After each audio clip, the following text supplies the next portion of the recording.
நிச்சயமானவர். யெகோவா ஷம்மா என்னோடு இருப்பவர். என் வாழ்வில் நம்பிக்கையானவர். என் வாழ்வில் என்று போதுமானவர். ஆமென். என் வாழ்வில் நம்பிக்கையானவர். என் வாழ்வில் என்று போதுமானவர். மலைகள் விலகி போனாலும், பர்வதங்கள் பேர்ந்து போனாலும், மலைகள் விலகி போனாலும், பர்வதங்கள் பேர்ந்து போனாலும், யார் சொல்லுவோமா? அவர் கிருபை, அவர் இரக்கம் மாறாது எந்த வாழ்விலே. அவர் கிருபை, அவர் இரக்கம் மாறாது எந்த வாழ்விலே. யெகோவா ராஃபா எந்தன் சுகமானவர். யெகோவா ரூவா எந்தன் மெய்ப்பரானவர். யெகோவா ராஃபா எந்தன் சுகமானவர். யெகோவா ரூவா எந்தன் மெய்ப்பரானவர். வலுவாமல் என்னை என்று காப்பவர். வாழ்வில் என்று போதுமானவர். வலுவாமல் என்னை என்று காப்பவர். எல்லாரும் எழுந்து எழுந்து நின்று சொல்லுவோம். விலகி போனாலும், நல்ல கரங்களை தட்டி, பர்வதங்கள் பேர்ந்து போனாலும், மலைகள் விலகி போனாலும், பர்வதங்கள் பேர்ந்து போனாலும், அவர் கிருபை, அவர் இரக்கம் மாறாது எங்கள் வாழ்விலே. அவர் கிருபை, அவர் இரக்கம் மாறாது எங்கள் வாழ்விலே. மலைகள் மலைகள் மலைகள் விலகி போனாலும், ஆமென், பர்வதங்கள் பேர்ந்து போனாலும், மலைகள் விலகி போனாலும், பர்வதங்கள் பேர்ந்து போனாலும், அவர் கிருபை, அவர் இரக்கம் மாறாது எங்கள் வாழ்விலே. அவர் கிருபை, அவர் இரக்கம் மாறாது எங்கள் வாழ்விலே. ஹல்லேலூயா. இந்த நேரத்தில் அவர் கிருபை, அவர் இரக்கம் நம்மை விட்டு மாறாது. அது நம்மை விட்டு மாறாது. இன்னைக்கும் நம்ம அழகான ஒரு வசனத்தை வாசித்தோம். நீ என்னால் மறக்கப்படுவதில்லை, நீ என்னால் மறக்கப்படுவதில்லை. நம்மை மறக்காத ஆண்டவர் சொல்லுகிற ஒரு வார்த்தை, மலைகள் பெயர்ந்து போனாலும், பர்வதங்கள் நிலை பெயர்ந்து போனாலும், விலகி போனாலும், என் இரக்கம் மாறாது, என்னுடைய கிருபை மாறாது. ஆண்டவர் வலுவாமல் என்னை என்றும் காப்பவர், என் வாழ்வில் என்று போதுமானவர். நீ கொஞ்சம் யோசித்து பார்த்தோன்னா, கடந்த மாதங்கள் முழுவதும் ஆண்டவர் என்னை போதுமானவராய் வழி நடத்திருக்கிறார் அல்லவா? குறைவுகளை எல்லாம் நிறைவாக்கியிருக்கிறார் அல்லவா? பிலிப்பியர் 4:19 சொல்லுகிறது, என் தேவன் தம்முடைய ஐஸ்வர்யத்தின்படி உங்கள் குறைவுகளை எல்லாம் கிறிஸ்து இயேசுவுக்குள் மகிமையிலே நிறைவாக்குகிற தேவன். அப்ப நிறைவாக்குகிற ஆண்டவர் நல்ல கரங்களை தட்டி கர்த்தருக்கு நன்றி செலுத்தலாமா? நம்மை நிறைவாக்குகிற ஆண்டவர் கடந்த 2 மாதங்கள் மாத்திரம் அல்ல, முன்னே இருக்கிற எல்லா மாதங்களிலும் நிறைவான பாதையில் நம்மை நடத்துவார். நமக்கு போதுமானவராய் இருப்பார். யெகோவா ராஃபா நமக்கு சுகம் தருகிற தேவனாக இருக்கிறார். யெகோவா நிசி நமக்கு ஜெயம் தருகிற தேவனாக இருக்கிறார். யெகோவா ஈரே எல்லாவற்றையும் பார்த்து கொள்ளுகிற தேவனாக இருக்கிறார். அவர் எப்படிப்பட்டவர் தெரியுமா? நம்மளுக்கு வெள்ளிக்கிழமை திருவிருந்த ஆராதனையில் அம்மா ரொம்ப அழகா சொன்னாங்க. அவர் எப்படிப்பட்டவர்னு சொன்னா, உசியா ராஜா மரணம் அடைந்த பின்பு ஏசாயா தீர்க்கதரிசி பார்க்கிற ஒரு மிகப்பெரிய காட்சி, என் தேவன், என் கர்த்தர், அவர் உயரமும் உன்னதமுமானவர், அவர் உயரம் உன்னதமானவர். யார் கண்களை திறக்க வேண்டாம். அந்த ஏசாயா தீர்க்கதரிசி பார்த்த அதே தரிசனத்தை நம்ம எல்லாரும் பார்க்கணும். பக்கத்தில் எப்படி ஆராதிக்கிறீங்கன்னு நீங்கள் பார்க்க வேண்டாம். ஆராதனைக்குரியவரை பார்த்தா போதும். நாம் எப்படி ஆராதிக்கிறோம் என்பதை உணர்ந்தால் போதும். ஆராதனைக்குரியவர் எப்படிப்பட்டவர் தெரியுமா? அவர் உயரமும் உன்னதமுமானவர், 7 குத்து விளக்குகளின் மத்தியில் உலாவுகிற தேவன், அவர் சிங்காசனத்தில் வீற்றிருக்கிற தேவனாக இருக்கிறார். அப்படிப்பட்ட ஆண்டவர் நமக்கு ஜெயம் தருகிற தேவனாக இருக்கிறார். அப்படிப்பட்ட ஆண்டவரை கேருபீன்களும் சேராபீன்களும் சேர்ந்து சொல்றாங்க, சேனைகளின் கர்த்தர் பரிசுத்தர். எல்லார் வாய்களை திறக்கப்படுவதாக. சேனைகளின் கர்த்தர் பரிசுத்தர், பரிசுத்தர், பரிசுத்தர் என்று சொல்லி 24 மணி நேரமும் 24 மூப்பர்களும் தேவ தூதர்களும் இன்னைக்கு ஆண்டவரை துதித்து கொண்டே இருக்கிறாங்க. அப்போ ஆண்டவர் கொடுத்திருக்கிற இந்த துதி வேலையில் நம்ம எல்லாரும் துதிக்க வேண்டும் அல்லவா? அந்த வாஞ்சை அவன் என்னிடத்தில் வாஞ்சையா இருக்கிறபடியால் நான் அவனை விடுவிப்பேன். ஒருவேளை கட்டுகளோடு வந்திருக்கிறீங்களா? போராட்டத்தோடு கூட வந்திருக்கிறீங்களா? விடுதலையே என் வாழ்க்கையில இல்லைன்னு சொல்லி வந்திருக்கிறீங்களா? நிச்சயமா நீங்க விடுதலையோடு ஆராதித்தீங்கன்னா தேவன் உங்க வாழ்க்கையில இந்த காலை நேரத்துல ஒரு மிகப்பெரிய விடுதலையை தருகிறார். ஒரு மிகப்பெரிய விடுதலை தருகிறார். அவரை பார்த்து சொல்ல போறோம், சிங்காசனத்தில் வீற்றிருக்கிற தெய்வமே, நீர் பரிசுத்தர், நீர் பரிசுத்தர் என்று சொல்லுவோமா?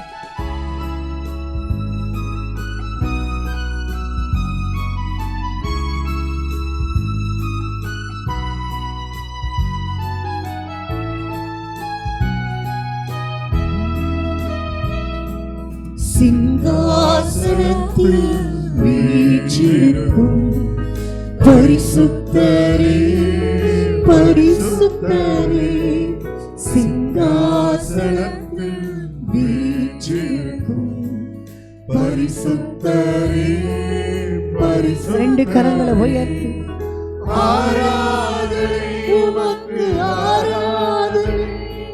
எல்லாரும் விட்டு கொடுப்போம், எல்லாரும் விட்டு கொடுப்போம். எல்லாரும் 2 கரங்களை உயர்த்தி ஆராதனை உமக்கு, ஆராதனை, ஆராதனை உமக்கு, ஆராதனை. கிருபீன்கள் சேராபீன்கள் போற்றிடும் எங்கள் பரிசுத்தரே. கிருபீன்கள் சேராபீன்கள் போற்றிடும் எங்கள் பரிசுத்தரே. ஆமென். ஆராதனை உமக்கு, ஆராதனை, ஆராதனை உமக்கு, ஆராதனை, ஆராதனை உமக்கு, ஆராதனை, ஆராதனை உமக்கு, ஆராதனை. 7 குத்து விளக்கி மத்தியிலே உலாவிடும் எங்கள் பரிசுத்தரே. 7 குத்து விளக்கின் மத்தியிலே உலாவிடும் எங்கள் பரிசுத்தரே. எல்லாரும் ஆராதனை. நீர் ஒருவரே ஆராதனைக்குரியவர், நீர் ஒருவரே மகிமைக்கு பாத்திரர், நீர் ஒருவரே கனத்திற்கு பாத்திரர். ஆமென். ஆராதனை உமக்கு, ஆராதனை, ஆராதனை உமக்கு, ஆராதனை. ஆதியும் அந்தமும் ஆனவரே, அல்பாவும் ஓமெகாவும் ஆனவரே. ஆதியும் அந்தமும் ஆனவரே, அல்பாவும் ஓமெகாவும் ஆனவரே. ஆராதனை, ஆராதனை உமக்கு, ஆராதனை, ஆராதனை உமக்கு, ஆராதனை, ஆராதனை உமக்கு, ஆராதனை, ஆராதனை உமக்கு, ஆராதனை. பரிசுத்தமும் சத்தியமும் தாவீதின் திறவுகோலை உடையவரே. பரிசுத்தமும் சத்தியமும், சத்தியமும், ஆமென், தாவீதின் திறவுகோலை உடையவரே. ஆராதனை உமக்கு, ஆராதனை, ஒருவரே ஆராதனை, ஆராதனை உமக்கு, ஆராதனை, ஆராதனை உமக்கு, ஆராதனை, ஆராதனை உமக்கு, ஆராதனை. ஆராதனைக்குரியவர் இந்த காலை நேரத்தில் நம்ம மத்தியில் வீற்றிருக்கிறபடியினால ஆண்டவர் சொல்லுகிறார், நான் உங்களை வெறுக்கவில்லை, பயப்படாதே, என் நீதியின் வலது கரத்தினால் உன்னை தாங்குவேன் சொன்ன ஆண்டவர் நிச்சயமாய் நீதியின் வலது கரத்தினால் நம்மை தாங்குகிற ஆண்டவராக இருக்கிறார். ஒருவேளை நம்மை புரிந்து கொள்ள யாரும் இல்லை, நம்மை பார்த்து கொள்ள யாருமே இல்லைன்னு சொன்னார். கடைசி ஒரு பாடலை ஒரே ஒரு சரணத்தை மாத்திரம் பாடி துதி ஆராதனை நிறைவு செய்ய போகிறோம். அதுக்கு முன்னதாக நம்ம எல்லாரும் கொஞ்சம் யோசிச்சு பார்ப்போம். நான் ஆண்டவரை மறந்து போனாலும் என் தேவன் என்னை வெறுத்து விடவில்லை. அவர் என்னை எப்படி பார்த்து கூப்பிடுறாருன்னா, யாக்கோபே, இஸ்ரவேலே, நான் தெரிந்து கொண்ட ஜனமே, என் சிநேகிதனான ஆபிரகாமே. ஆண்டவர் எப்படி அழைக்கிறார், நம்ம மேலே அவ்வளவு வாஞ்சி உள்ளவராக இருக்கிறார். அவர் நம்ம மீது வாஞ்சியாக இருக்கிறார்னா நம்மளும் அவர் மீது வாஞ்சியாக இருக்கணும். ஆண்டவரே, இந்த உலகத்தில் யார் எங்களை விட்டு போனாலும் என் தேவனின் அன்பு எங்களை ஆண்டவரை பிரிக்காது. ஆண்டவரை பவுல் சொல்லுகிறபடி கிறிஸ்துவின் அன்பை விட்டு என்னை பிரிப்பவன் யார்? அதனால தான் சொன்னார், வாழ்ந்திருக்கும் எனக்கு தெரியும், தாழ்ந்திருக்கும் எனக்கு தெரியும், எல்லாவற்றிலும் பட்னியாயிருக்கும் திருப்தியாயிருக்கும் பரிபூரணமறையும் குறையப்படவும் போதிக்கப்பட்டேன். நான் எந்த நிலைமையில் இருந்தாலும் மனரமியமாய் இருக்க கற்றுக்கொண்டேன். நல்ல கரங்களை தட்டுவோமா? எந்த நிலையில் இருந்தாலும் மனரமியமாய் இருக்க கற்றுக்கொண்டேன். ஏன்னா கிறிஸ்துவின் அன்பு அவ்வளவு பெருசு. அவரை பார்த்து சொல்லலாமா? சொந்தம் என்று சொல்லிக்கொள்ள உம்மை விட யாரும் இல்லை, சொத்து என்று சொல்லிக்கொள்ள உம்மை விட ஏதுமில்லை. சொந்தம் என்று சொல்லிக்கொள்ள உம்மை விட யாருமில்லை, சொத்து என்று அள்ளிக்கொள்ள உம்மை விட ஏதுமில்லை. இயேசுவே, இயேசுவே, எல்லாம் இயேசுவே. அப்படியே சொல்லுவோமா? இயேசுவே, இயேசுவே, எல்லாம் இயேசுவே. சொந்தம் என்று சொல்லிக்கொள்ள உம்மை விட யாருமில்லை, சொத்து என்று அள்ளிக்கொள்ள உம்மை விட ஏதுமில்லை. கடைசியா எல்லாரும் சொல்லுவோமா? இயேசுவே. ரெண்டு கரங்களை போய் இயேசுவே, எல்லாம் இயேசுவே, இயேசுவே, இயேசுவே, எல்லாம் இயேசுவே. எனக்கு எல்லாம் இயேசுதான் என்று சொல்லுகிற நல்ல கரங்களை தட்டி அப்படியே இந்த ஆராதனை நிறைவு செய்வோமா? யோவான் சொல்லுகிறபடி நான் சிறுகவும் அவர்கள் என்னில் பெருகவும் வேண்டும், அவர் என்னில் பெருக வேண்டும். அன்பின் ஆண்டவரே, இன்றைக்கும் எங்களை விட்டு கொடுக்கிறோம், எங்களை வெறுமையாக்குகிறோம். எங்கள் வாழ்வின் எல்லா சூழ்நிலைகளிலும் நீராய் இருப்பீராக. இயேசுவாக இருக்கட்டும், எங்கள் வாழ்க்கை ஆசீர்வதிக்கப்படட்டும். மீட்பர் இயேசு கிறிஸ்துவின் மூலமாய் ஜெபிக்கிறோம் ஜீவனுள்ள அன்பின் ஆண்டவரே, ஆமென். கர்த்தருடைய பரிசுத்த நாமம் மகிமைப்படுவதாக. கர்த்தர் நல்லவர். ஹல்லேலூயா. இன்றைக்கி ஃபுல் காங்கிரிகேஷனை பார்க்குறதுக்கு ரொம்ப சந்தோஷமாக இருக்கிறது. உள்ளேயும் இடம் பத்தாமல் நிறைய பேர் சைடில் உட்காந்துருக்குறீங்க. கர்த்தர் உங்கள் யாவரையும் ஆசீர்வதிப்பாராக. இந்த லெந்து நாட்களிலே இந்த வாரத்தில் வந்து உங்கள் மத்தியிலே தேவனுடைய வார்த்தைகளை பகிர்ந்து கொடுக்கும்படிக்கு தேவாதி தேவன் என்னுடைய வாழ்க்கையில் செய்ததான இந்த நன்மைக்காக நான் கர்த்தரை ஸ்தோத்திரிக்கிறேன். சபை குருவானவருக்கும் கமிட்டி மெம்பர்ஸ் அனைவருக்கும் என்னுடைய நன்றிகளை தெரிவித்துக் கொள்கிறேன். ஹல்லேலூயா. இந்த காலை நேரத்திலையும் நாம் தியானிக்கும்படியாக வாசிக்கப் போகின்றதான தேவனுடைய வார்த்தை 3 யோவான் 2வது வசனத்தை வாசிப்போம். பிரியமானவனே, உன் ஆத்துமா வாழுகிறது போல நீ எல்லாவற்றிலும் வாழ்ந்து சுகமாய் இருக்கும்படி வேண்டுகிறேன். ஜெபிப்போம். நம் சிந்தைகள் எல்லாம் ஒருமுகப்படுத்துவோம். இந்த நேரம் மிக முக்கியமான நேரம்.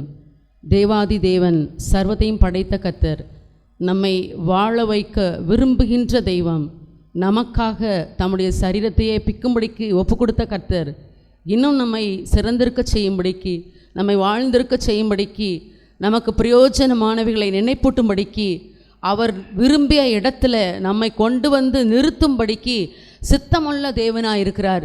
நம்முடைய இருதயத்தை கர்த்தருக்கு நேராக்குவோம், திறந்து தருவோம். எல்லாரும் ஆண்டவருடைய சமூகத்தில் ஒரு எதிர்பார்ப்போட, ஆண்டவரே இந்த காலை நேரத்தில் என் கூட பேசுங்க ஆண்டவரே, என்னுடைய வாழ்க்கையை ஆசீர்வதிக்க வந்தவரே, என்னை வாழ வைக்க வந்தவரே, வாழ வைக்க விடாமல் சத்துரு போடுகின்றதான எல்லா தடைகள், என்னுடைய வாழ்க்கையில் என்னென்ன விஷயங்கள் இருக்கிறது என்பதை கர்த்தாவே நான் கண்டுபிடித்து அவைகளை அகற்ற கர்த்தர் எனக்காக நியமித்த ஒரு வாழ்க்கையை நான் வாழ்ந்து முடிக்க கர்த்தர் எனக்கு கிருபை செய்யும்படிக்கு ஜெபிக்கிறேன். எல்லாரும் ஆண்டவர் சமூகத்தில் ஒரு திறந்த மனதோடு கேட்போம் என்றால் நிச்சயமாய் கர்த்தர் இந்த காலை வேளையிலே நமக்கு உதவி செய்வார். எங்களை நேசிக்கிற நல்ல ஆண்டவரே, இந்த அருமையான காலை நேரத்துக்காக நன்றியப்பா. இந்த வாரத்திலையும் இந்த பிள்ளைகளுடைய மத்தியிலே வந்து இந்த சபையில் செய்தி கொடுக்கும்படிக்கு கர்த்தர் எனக்கு கொடுத்த வாய்ப்புக்காக உமக்கு நன்றி ராஜா. எங்களோடு பேசுகிற தெய்வம், நீ பேசாத கல்லோ மண்ணோ மரமோ அல்ல. நீர் எங்களோடு பேசுகிறவர், இடைப்படுகிறவர், எங்களுக்கு உணர்த்துகிறவர், பிரயோஜனமானவைகளை போதிக்கிறவர், எங்களை வாழ வைக்கிறவர், சத்ரு வைத்திருக்கிற எல்லா வலைகளுக்கும் கண்ணிகளுக்கும் எங்களை விலக்கி விடுவிக்கிற தெய்வம் இந்த காலை நேரத்தில் எங்கள் மத்தியில் இறங்கி வந்திருக்கிற தயவுக்காக நன்றி ஆண்டவரே. உம்முடைய விடுதலைக்காக நன்றி அப்பா.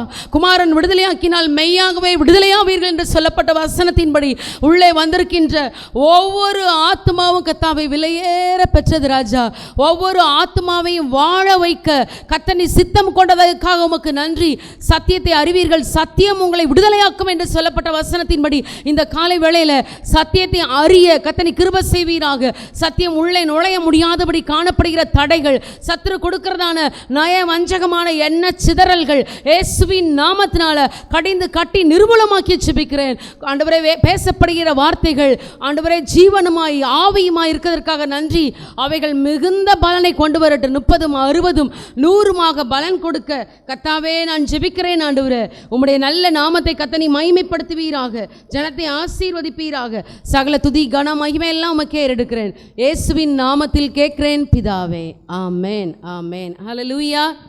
கர்த்தர் நல்லவர். கடந்த 3 வேளையும் உங்கள் மத்தியிலே கர்த்தருடைய வார்த்தைகளை கொடுக்க கர்த்தர் கிருபை செய்தார். இந்த காலை நேரத்தில் கர்த்தர் நம்மோடு கூட, இந்த முழு சபையோடும் கூட பேச விரும்புகின்ற காரியங்களை நாம் நன்றாக கவனிக்கும் பொழுது அவைகள் நிச்சயமாக நம்முடைய வாழ்க்கையில் ஒரு பெரிய ஆசீர்வாதத்தை கொண்டு வரும். ஆகவே வசனத்தை கேளுங்க, உள் வாங்குங்க. அவைகள் அப்படியே சிதறி போயிடக்கூடாது. ஒரு பாறை இருக்குது, ஒரு பஞ்சு இருக்குது, இதுக்குள்ளே 2 வெவ்வேறான பொருட்கள். ஆனால் ஊற்றப்படுவ ஒரு தண்ணீரை அதை ஊற்றினோம் என்றால் அந்த ஸ்பாஞ்ச் என்ன செய்யும்னா அப்படியே அப்சர்வ் பண்ணி வைக்கும் இல்லையா. ஒரு பாறையை போன்று இருக்கதான ஒரு சின்ன கல்லில் கொண்டு போய் அந்த தண்ணியை ஊற்றுனீங்கன்னா தெரித்து 4 பக்கமும் சிதறி போய்விடும். அப்போ கொடுக்கப்படுகின்ற பொருள் ஒன்று தான், ஆனால் அதை வாங்குகின்ற 2ம் வெவ்வேறானவைகள். ஆனால் இந்த காலை நேரத்தில் ஆண்டவரே, இந்த பஞ்சை போல ஒவ்வொரு வார்த்தையும் உள்வாங்க, அவைகளை இருதயத்துக்குள்ளே வைத்து காத்து கொள்ள, இந்த நல்ல இருதயமாக அதை மாற்ற கர்த்தர் எனக்கு கிருபை செய்யுங்கன்னு ஒரு எதிர்பார்ப்போடு காத்துருங்க. நிச்சயமாய் கர்த்தர் உங்களை ஆசீர்வதிப்பார். நான் வாசித்ததான வசனத்தை நான் திரும்பவும் வாசிக்கிறேன் உங்களுக்காக.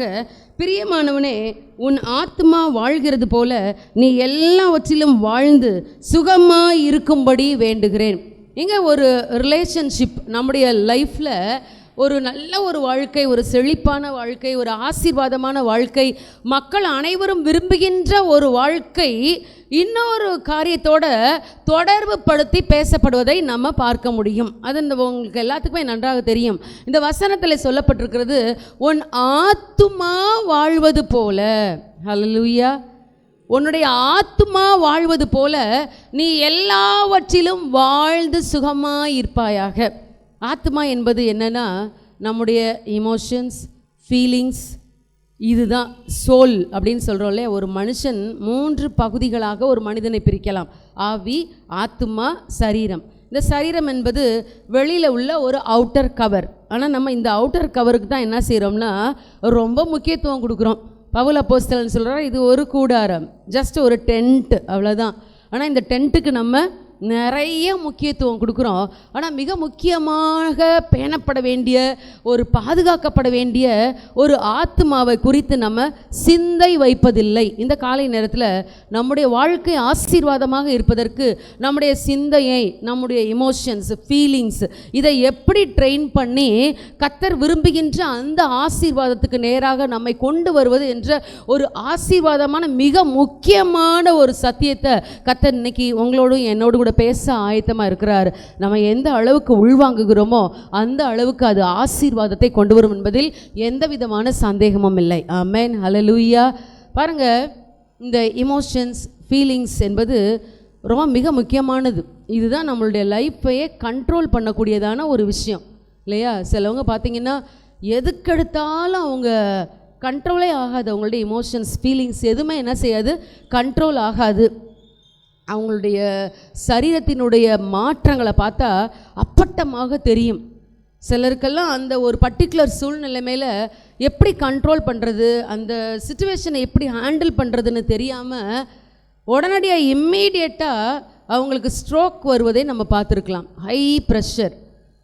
அப்போ இன்றைக்கி காலை வேளையில் தேவனுடைய பிள்ளைகளாகிய நம்மை நோக்கி பல பிரச்சனைகள் வரலாம். ஆனால் எல்லாத்துக்கும் நம்ம ரியாக்ட் பண்ணணுன்ற அவசியம் இல்லை.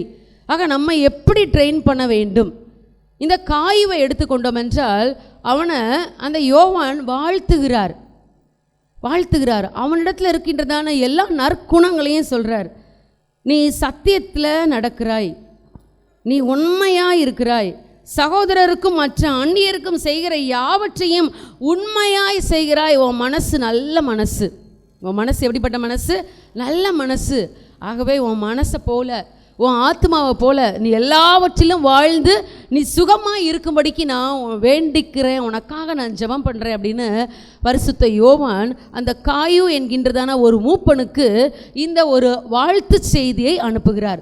பிரியமானவர்களே, இந்த காலை வேளையில் நன்றாக தெரிந்து கொள்ளுங்கள், நம்முடைய ஆத்துமா நன்றாக வாழ்ந்தால்தான் நம்ம எல்லாவற்றிலும் வாழ்ந்து சுகமாக இருக்க முடியும். இன்றைக்கி நம்ம படுற பிரயாசங்கள் எல்லாமே நான் எல்லாத்துலேயும் நல்லா வாழ்ந்து சுகமாக இருக்கணும், ஒரு நல்ல ஒரு ப்ராஸ்பரஸான ஒரு லைஃபு, ஒரு சந்தோஷமாக இதெல்லாம் இருக்கணும்னு நம்ம விரும்புகிறோம். அதற்காக தான் தினந்தோறும் என்ன செய்கிறோம், ஓடுகிறோம். என்ன சொல்லப்போனால் நிறைய பேர் அதுக்காக தான் ஆண்டவரையே தேடுறோம். அப்படி தானே?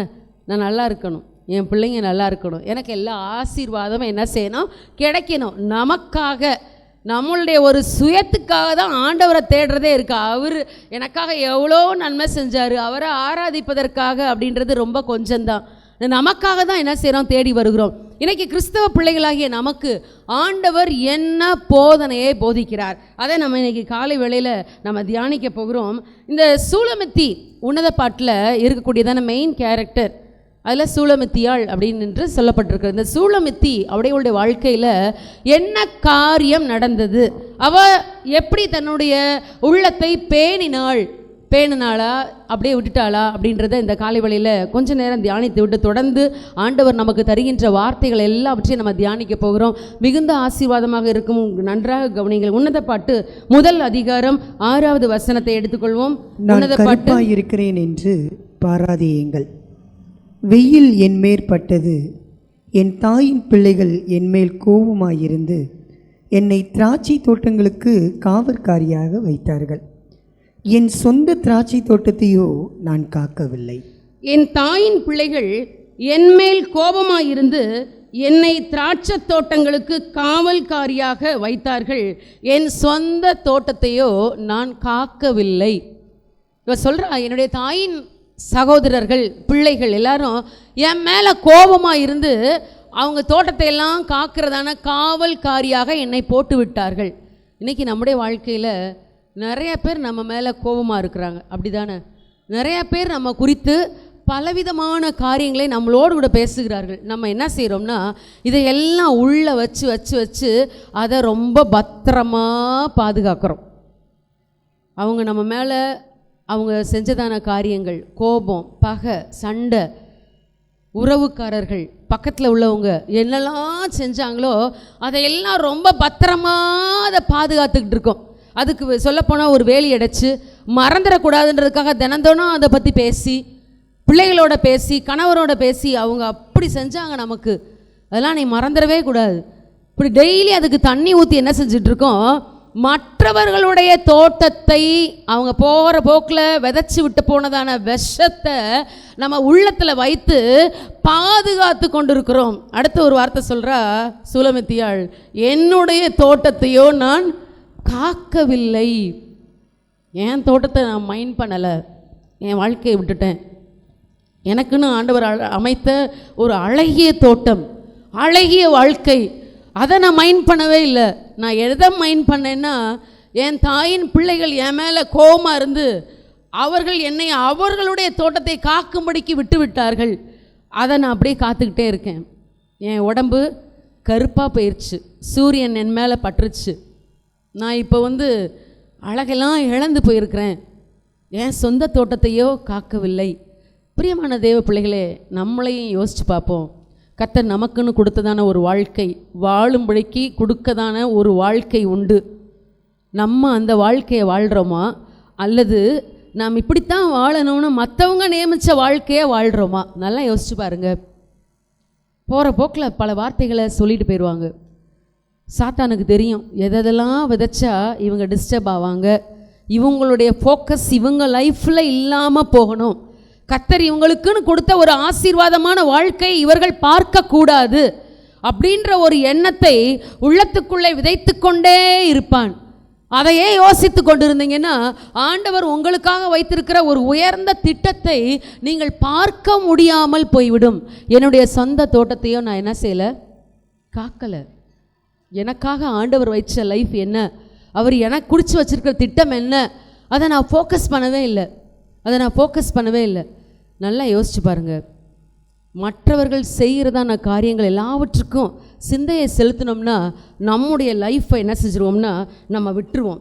ஆகவே மற்றவங்க சொல்கிற காரியங்கள் இருக்கட்டும், அதை அப்படியே விட்டுட்டு எனக்காக ஆண்டவர் என்ன வச்சுருக்கிறார், நான் என் லைஃப்பை பார்க்கணும். பாருங்கள், சின்ன தாவீது அந்த பேட்டிலுக்கு போனால் அவனை பார்த்து எல்லாரும் இகழ்கிறாங்க. அவங்க சொந்த சகோதரர்கள்லாம், உன்னுடைய இருதயத்தின் துணிகரம் என்ன, உன் அகங்காரம் என்ன, உனக்கு எதுக்கு வந்திருக்கிற, நீ வேடிக்கை பார்க்க தானே வந்திருக்கிற, எனக்கு தெரியும் உன்னுடைய துணிகரம் எனக்கு தெரியும். பல வார்த்தைகள் அவனுடைய சொந்த சகோதரர்கள், தாயின் பிள்ளைகள் என்ன செஞ்சாங்கன்னா அவனுக்கு நேராக சொன்னாங்க. ஆனால் அவன் அதெல்லாம் காக்கவே இல்லை. அதை மனசுக்குள்ளே வச்சுக்கிட்டு, ஆமாம் நான் ரொம்ப அகங்காரத்தினால தான் நான் இங்கே வந்துட்டேன், துணிகரத்தினால தான் வந்துட்டேன், நான் அப்படி செஞ்சுருக்கக்கூடாதோ, நான் செஞ்சது தப்பு அப்படின்னு அந்த வார்த்தையை வாங்கி கேட்ச் பண்ணி அதுக்கு ஒரு வேலி அடைச்சி அதுக்கு தண்ணி ஊற்றி அதை வளர விடவில்லை. அவன் மாறாக என்ன சொன்னான் தெரியுமா, நான் இங்கே வந்ததற்கு ஒரு முகாந்திரம் இல்லையா, நான் இங்கே வந்ததுக்கு ஒரு நோக்கம் உண்டு, நான் இங்கே வந்ததற்கு ஒரு நோக்கம் உண்டு, கர்த்தர் என்னை ஒரு நோக்கத்திற்காக அனுப்பியிருக்கிறார். I have to mind my own business. என்னுடைய காரியத்தை கர்த்தர் என்னை கொண்டு செய்யும்படிக்கு என்னை அனுப்பியிருக்கிறார். நான் இங்கே வந்ததுக்கு எனக்கு ஒரு முகாந்திரம் உண்டு. அதனால் அவன் என்ன செய்யலைன்னா காதலே வாங்கலை. அடுத்து அங்கேருந்து திரும்பி போய் ராஜா என்ன செய்வார், இந்த கோலியாத்தை ஜெயிச்சா ராஜா எனக்கு என்ன தருவார்ன்னு அப்படி அதையே மைண்டில் ஃபோக்கஸாக வச்சுருந்தா அவனுடைய லைஃப் என்ன செஞ்சு தெரியுமா, சக்ஸஸ்ஃபுல்லாக மாறிச்சு. ஹல்லேலூயா, ஹல்லேலூயா. தேவ பிள்ளைகள் எல்லாரும் எண்ணங்களை சிதற விடாமல், எல்லாரும் நம்மளுடைய திருச்சபையின் பிள்ளைகள் தான். அவங்க அங்கங்கே எந்திரிச்சு போனால் அவங்க வேறவங்க கிடையாது. அதனால் அவங்க எங்கே போகிறாங்க, அவங்க எங்கே வராங்க, எப்படி உட்காடுறாங்க, எப்படி எந்திரிக்கிறாங்கன்றதில் உங்கள் ஃபோக்கஸை செலுத்தாமல் ஆண்டவருடைய வார்த்தையை அப்படியே உள்வாங்கிக்கிட்டே இருங்க. ஒன்றை கூட மிஸ் அவுட் பண்ணிடாதீங்க. கர்த்தர் உங்களுக்கு பெரிய ஆசீர்வாதத்தை இந்த நாளிலே வைத்திருக்கிறார். நிறைய பேரை கர்த்தர் விடுதலையாக்கும்படிக்கு இந்த செய்தியை கொடுத்து கொண்டிருக்கிறார். நிறைய பேர் இந்த விஷயத்தில் கட்டப்பட்டிருக்கிறீங்க. யாரோ ஒருத்தவங்க உங்களுக்காக வச்ச வாழ்க்கையை நீங்கள் வாழ்ந்து கொண்டிருக்கிறீங்க. யாரோ ஒருத்தவங்க உங்களுக்கு எதிராக பேசினதான காரியங்களெல்லாம் மறக்க முடியாமல், மன்னிக்க முடியாமல், அந்த கசப்புகளை சுமந்து கொண்டு கர்த்தர் உங்களுக்காக ஆயத்தம் பண்ண நன்மைகளை அனுபவிக்காமல் இருக்கிறீங்க. வேதவசனம் சொல்லுது, பரலோக ராஜ்யத்தில் போனால் கர்த்தர் அவர்களுடைய கண்ணீரெல்லாம் துடைப்பாராம். அப்போ ஒரு தேவ மனுஷன் இப்படியா சொல்கிறாரு, பரலோக ராஜ்யம் சந்தோஷமான ஒரு இடம் தானே, அங்கே போய் இவங்க ஏன் அழுறாங்க, அங்கே போய் இவங்க ஏன் கண்ணீர் வடிக்கணும், அந்த கண்ணீரை ஏன் ஆண்டவர் துடைக்கணும், இங்கே தான் கண்ணீர் வடிச்சிட்டு தானே போகிறோம், எவ்வளோ கண்ணீர் எப்போ பார்த்தாலும் அழுதுட்டு தானே போனோம், அங்கேயும் போய் அழணுமா அப்படின்னு பார்த்தா என்னென்னா ஆண்டவர் அங்கே போய் காமிப்பாராம், மகளே மகனே உனக்காக நான் இவ்வளோ பெரிய ஒரு வாழ்க்கையை ஆயத்தம் பண்ணி வச்சுருந்தேன், இவ்வளோ பெரிய பொக்கிஷங்கள் அங்கே பாரு, இதெல்லாம் நான் உனக்காக கொடுக்கணுன்னு ஆயத்தப்படுத்தி வச்சுருந்தேன், ஆனால் உன் ஃபோக்கஸை நீ இதில் செலுத்தவே இல்லை. யார் யார் உன்னை பற்றி என்னென்ன சொல்கிறாங்க அதுக்கு ரியாக்ட் பண்ணிக்கிட்டே உன் லைஃப்பை என்ன செஞ்சுட்ட, முடிச்சுட்டு இங்கே வந்துட்ட, நீ ஒன்றுமே அனுபவிக்கலையப்பா, இந்த உலகத்தில் வாழும்படிக்கு நான் உனக்கு கொடுத்த ஒன்றையுமே நீ அனுபவிக்கலையே அப்படின்னு சொல்லுவாராம். அப்போ அவங்க எல்லாம் அழுவாங்களாம்.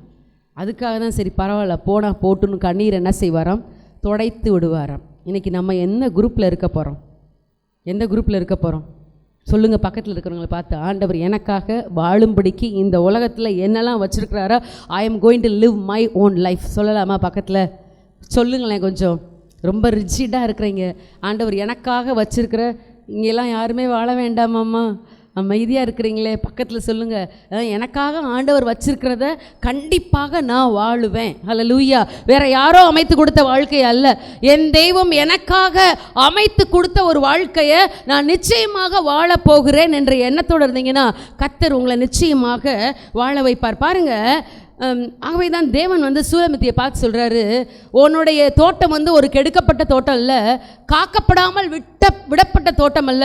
ஒரு காவல் காக்காத தோட்டம் எப்படி இருக்கும் சொல்லுங்கள் பார்க்க? அங்கே ஃபென்ஸ் இருக்குமா? இருக்காது. அங்கே பாதுகாப்பு வேலி இருக்குமா? இருக்காது. அங்கே நம்ம விதைச்சது மாத்திரம்தான் வளருமா? இல்லை, நிறைய களைகள் எல்லாம் என்ன செய்யும், வளரும். சுற்றிலையும் பார்த்தீங்கன்னா ஆடு மாடுகள் எல்லாம் மேய்ஞ்சு போயிருப்போம். அதை பார்த்தா ஒரு தோட்டம் போலவே இருக்காது. அப்போ நீங்கள் உங்கள் தோட்டத்தை காக்காமல் யார் யாரோ சொன்னதையெல்லாம் மனசுக்குள்ளே வச்சு, உங்கள் தாயின் பிள்ளைகள் கோவப்பட்டு சொன்ன வார்த்தைகளெல்லாம் மனசுக்குள்ளே வச்சு அப்படியே ஒரு லைப்ரரி மாதிரி டேட் வைஸாக அடுக்கி வச்சுருக்கிறோமே, நம்ம தோட்டத்தை காக்காமல் போனால் ஆசீர்வாதத்தை இழந்து போயிடுவோம். அந்த தேவனாய கர்த்தர் சூலமித்தியால பார்த்து, பிரியமே உத்தமியே நீ எப்படிப்பட்டவள் என்று சொல்கிறார். நல்லா கவனிங்க. 4வது அதிகாரம் 12 எடுத்து வாசிப்போம். உன்னத பாட்டு. சகோதரியே, என் சகோதரியே, என் மணவாளியே, என் மணவாளியே, நீ அடைக்கப்பட்ட தோட்டமும் மறைவு கட்டப்பட்ட நீரூற்றும் முத்தரிக்கப்பட்ட கிணறுமாய் இருக்கிறாய். ஹல்லேலூயா. இங்கே பாருங்க, வேதவசனம் சொல்லுறது, என் சகோதரியே, என் மணவாளியே, நீ எப்படிப்பட்டவள் அல்ல, you are not open to every one. நல்லா கவனிங்க. எல்லாரும் என்னைய கோவப்படுத்தலாம், எல்லாருக்கும் நான் ரியாக்ட் பண்ணுவேன், எல்லாருக்கும் நான் பதில் சொல்லுவேன் அப்படின்ற ஒரு ஓப்பனான தோட்டம் என்னுடைய தோட்டம் அல்ல. என்னுடைய தோட்டம் எப்படிப்பட்டது? நீ அடைக்கப்பட்ட தோட்டம். ஹல்லேலூயா. அடைக்கப்பட்ட தோட்டம். சத்ரு உள்ள என்ன செய்ய முடியாது, அவனுடைய விதையை விதைக்க முடியாது. புரிஞ்சுக்கிறீங்களா? மற்றவங்க யாரும் அவங்களுடைய விதையை நமக்குள்ள என்ன செய்ய முடியாது, விதைக்க முடியாது. நல்லா கவனிங்க. உங்களை சுற்றியிலே நடக்கிறதெல்லாம் நீங்கள் கண்ட்ரோல் பண்ண முடியாது. கண்ட்ரோல் பண்ண முடியும்னு நினைக்கிறீங்களா? கண்ட்ரோல் பண்ண முடியாது. ஆனால் என்னுடைய இமோஷன்ஸை ஐ கேன் கண்ட்ரோல். அப்படி தானே? நான் எப்படி அதுக்கு ரியாக்ட் பண்ண போகிறேன்றது என்னோட சாய்ஸ். ஆனால் எனக்கு இன்றைக்கி என்ன நடக்க போகுதுன்றது எனக்கு தெரியாது, என்னென்ன நடக்கும் எனக்கு தெரியாது. ஆனால் அந்தந்த விஷயத்துக்கு நான் எப்படி மறு உத்தரவு சொல்ல போகிறேன்றது என்னுடைய தெரிந்தெடுப்பு. ஆண்டவர் சொல்கிறாரு, நீ மறைவு அடைக்கப்பட்ட தோட்டம். You are not open to every one. எல்லாரும் உன்னை ஸ்பாயில் பண்ண முடியாது, எல்லா எண்ணங்களும் உன்னை பாதிக்க முடியாது. நீ மறைவு கட்டப்பட்ட நீரூற்று, ஒரு பாதுகாக்கப்பட்ட நீரூற்று. உனக்குள்ளே இருந்து ஜீவ தண்ணீர் ஊற்றுகள் புறப்படக்கூடிய ஒரு நீர் ஊற்று. நீ மறைவு கட்டப்பட்டவள், நீ முத்தரிக்கப்பட்ட கிணறு, ஒரு சீல் போட்டதான கிணறு. Not for every one. நல்லா கவனிச்சுக்கோங்க. இதுதான் நம்முடைய வாழ்க்கை. சில விஷயத்துக்கு க்ளோஸ் பண்ணி வைக்கணும். எல்லாம் என்னை பாதிக்கட்டும். பார்க்கின்ற விஷயங்கள், சாதாரணமாக நம்ம பார்க்குறதான தேவையற்ற காட்சிகள் எல்லாம் நம்மை பாதிக்கும். நமக்கே தெரியாமல் ஒரு இடத்துல தீயை எரிச்சிக்கிட்டு இருக்காங்கன்னு வச்சுக்கோங்களேன், புகை வந்துக்கிட்டு இருக்கு. நீங்கள் விரும்புகிறீங்களோ விரும்பலையோ, அந்த வழியாக நீங்கள் நடந்து போயிட்டு கொஞ்சம் தூரம் தள்ளி உங்கள் ட்ரெஸ்ஸை எடுத்து இப்படி மணத்து பாருங்கள், புகைவாட வரும்.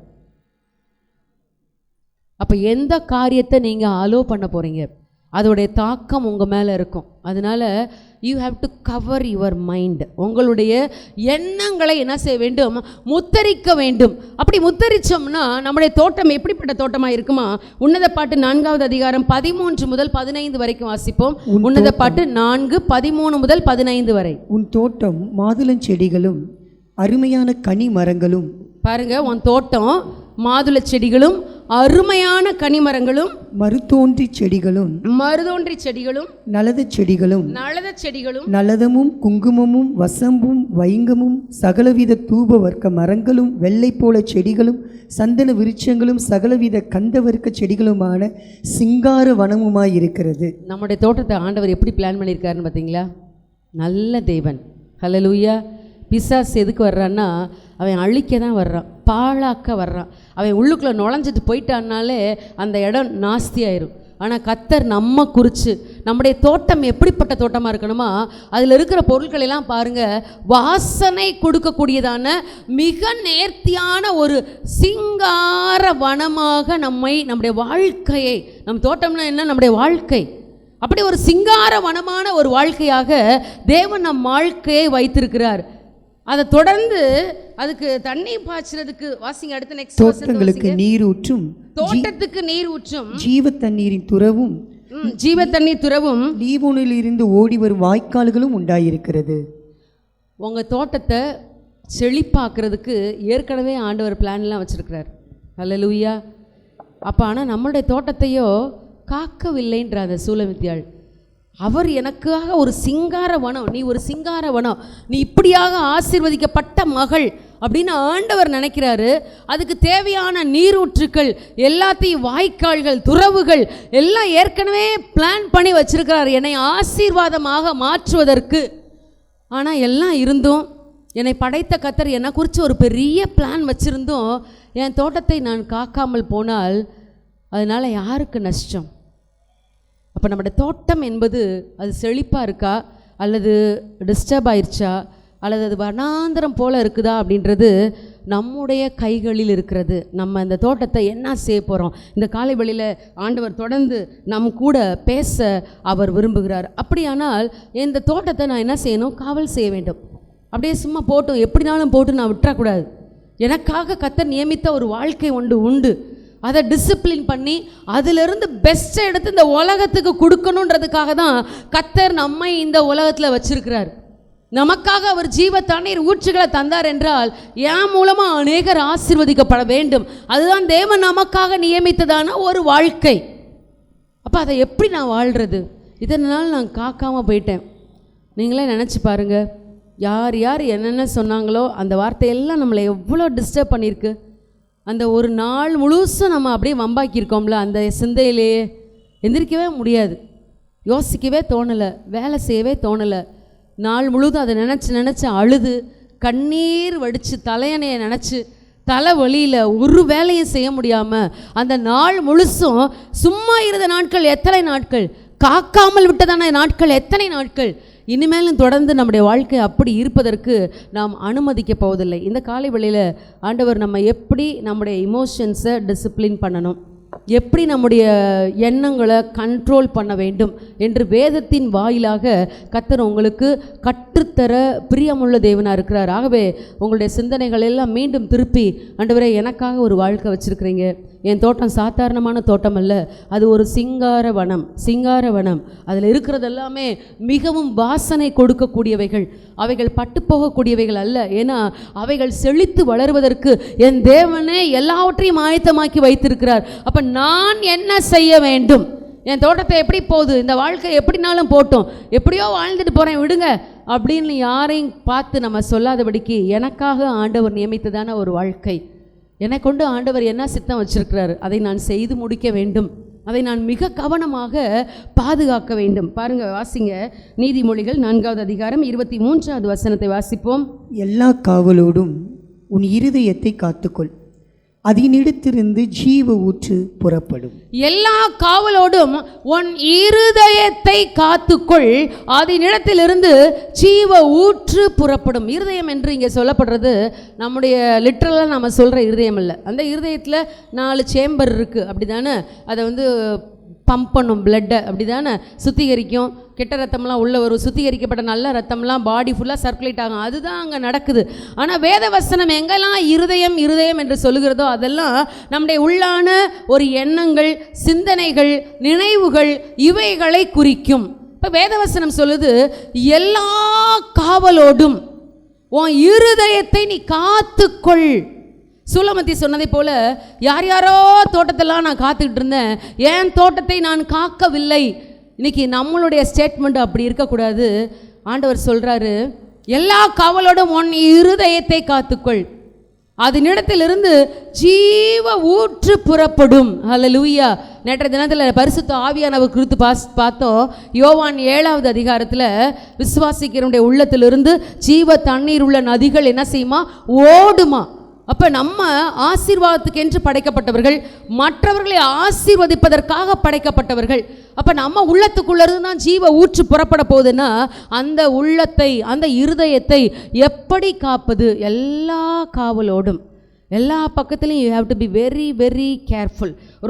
ரொம்ப என்ன செய்யணும்னா, ரொம்ப டிலிஜெண்ட்டாக நீங்கள் அந்த இருதயத்தை, சிந்தையை காக்க வேண்டும். இந்த காலை வேளையில் தாவீது தன்னுடைய இருதயத்தை எப்படி காத்தார்? அவர் பாதுகாத்த விதத்திலிருந்து நம்ம ஒரு 2 விஷயத்தை நம்ம என்ன செய்ய போகிறோம்? கற்றுக்கொள்ள போகிறோம். வேகமாக கடந்து செல்ல போகிறோம். வேகமாக குறிப்பெடுத்து வைத்துக் கொள்ளுங்கள். வீட்டில் போய் நல்லா இந்த வசனங்களை தியானிங்க.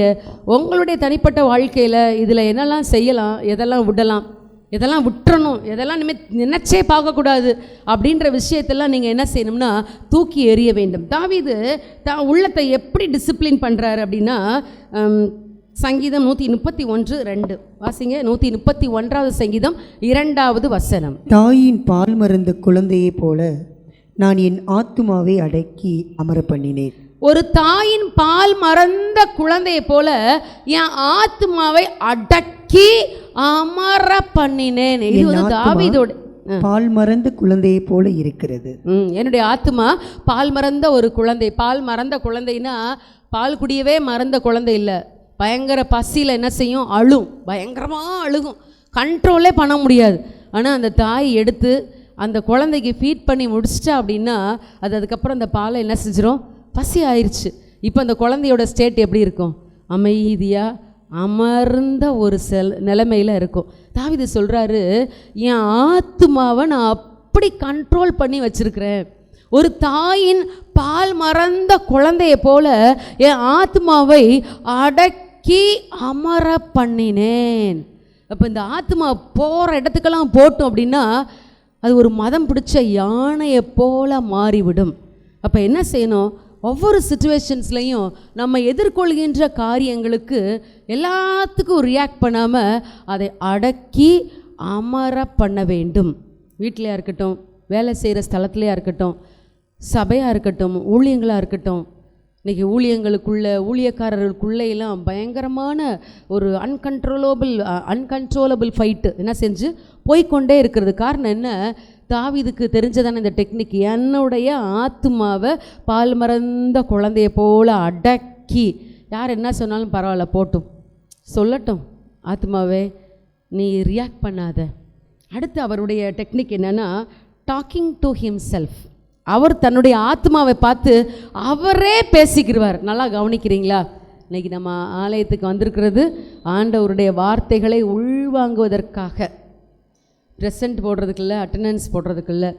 இந்த வார்த்தையை யார் யார் வாஞ்சிக்கிறாங்களோ அவங்க நிச்சயமாக உள்ளும் புறமும் சென்று மேய்ச்சலை கண்டடைவார்கள்.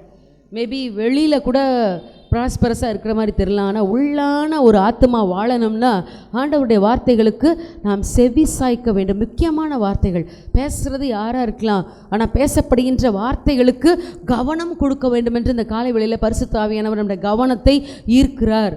இந்த தாவீது என்ன செய்கிறாரு? சில சமயங்களில் பிரச்சனைகள் மேலே போகும்போது, தலைக்கு மேலே போகும்போது, தண்ணீரெல்லாம் மேலே போகும்போது, மனுஷங்க என் மேலே ஏறி நடக்கும்போது அவர் எப்படி தன்னை கண்ட்ரோல் பண்ணுறாரா? அவர் தனக்குத்தானே பேசிக்கொள்ளுகிறார். தான் ஆத்மாவை பார்த்து தானே பேசுகின்ற பழக்கம் இந்த தாவீதுக்கு இருந்துச்சு. சங்கீதம் 42:6 எடுத்து வாசிக்கலாம். என் தேவனே, என் ஆத்துமா எனக்குள் கலங்குகிறது. ஆகையால் தேவனே, என் ஆத்துமா கலங்குது ஆண்டவரே. இந்த பர்டிகுலர் சுச்சுவேஷனில் என் ஆத்துமா ரொம்ப கலங்குது. நீங்கள் யோசிச்சு பாருங்கள், எத்தனையோ சூழ்நிலைமைகளை நீங்கள் எதிர்கொண்டு வருவீங்க. பிரச்சனைக்கு மேலே பிரச்சனை, ஒரு கலக்கம், நம்மளாலேயே எப்படி கண்ட்ரோல் பண்ணுறதுன்னு தெரியல. அழுக முட்டிட்டு வரும், அல்லது சண்டை போட்டுடலாமா, ரியாக்ட் பண்ணிடலாமா, பலவிதமான சூழ்நிலைமைகள் வருது. இவர் சொல்கிறார், தேவனே என் ஆத்துமா எனக்குள்ளே என்ன செய்து கலங்குகிறது. அடுத்து 5வது வசனத்தை வாசிங்க. என் ஆத்துமாவே, என் ஆத்துமாவே, நீ ஏன் கலங்குகிறாய்? நீ ஏன் கலங்குகிறாய்? ஏன் எனக்குள் தியங்குகிறாய்? நீ ஏன் எனக்குள் தியங்குகிறாய்? தேவனை நோக்கி காத்திரு, தேவனை நோக்கி காத்திரு. அவர் சமூகத்து ரட்சிப்பு நிமித்தம், அவர் சமூகத்து ரட்சிப்பு நிமித்தம் நான் இன்னும் அவரை துதிப்பேன். ஹல்லேலூயா. கொஞ்சம் எல்லாரும் கரங்களை உயர்த்தி ஆண்டவரை ஸ்தோத்திரம் பண்ணலாமா? ஹல்லேலூயா, ஹல்லேலூயா. பாருங்க, அவர் சொல்றாரு, என் ஆத்மாவே நீ ஏன் கலங்குற, நீ ஏன் எனக்குள்ள தேங்குற, அவரை நோக்கி நீ அமர்ந்துரு. அவர் உனக்கு என்ன செய்வார்? வாசிக்கலாம். அவர் சமூகத்து ரட்சிப்பு நிமித்தம், அவர் சமூகத்து ரட்சிப்பு நிமித்தம் நான் இன்னும் அவரை துதிப்பேன், நான் இன்னும் அவரை துதிப்பேன். இதுதான் தாவீதுடைய டெக்னிக். சூழ்நிலைமைகள் வரும்போது எல்லா சுச்சுவேஷன்லேயும் போய் என்ன செய்ய வேண்டியதில்லை, சண்டை அடிக்கணுன்ற அவசியம் இல்லை. உங்கள் மனசுக்குள்ளே நீங்களே, ஆண்டவரே ஒரு பெரிய சுச்சுவேஷன் போய்கிட்டு இருக்கப்பா, எனக்கு என்ன செய்யணும்னு தெரியல, நான் உண்மையே நோக்கி பார்க்குறேன். உங்களுக்கு நீங்களே பேசுங்க, உங்கள் பேரை சொல்லுங்கள். ஹெப்சி, நீ ஏன் கலங்குற, நீ ஏன் உனக்குள்ளே தேங்குற, நீ தேவனை நோக்கி பாரு. அவர் சமூகத்து ரட்சிப்பில் நீ களி கூறுவ, நீ இன்னும் கர்த்தரை துதிப்ப.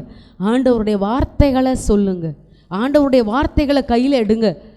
அந்த ஃபீலிங்ஸ்க்கு ரியாக்ட் பண்ணாதபடிக்கு நம்ம ஆண்டவருடைய சன்னிதானத்தில் நம்ம அடக்கி அமர பண்ண வேண்டும்.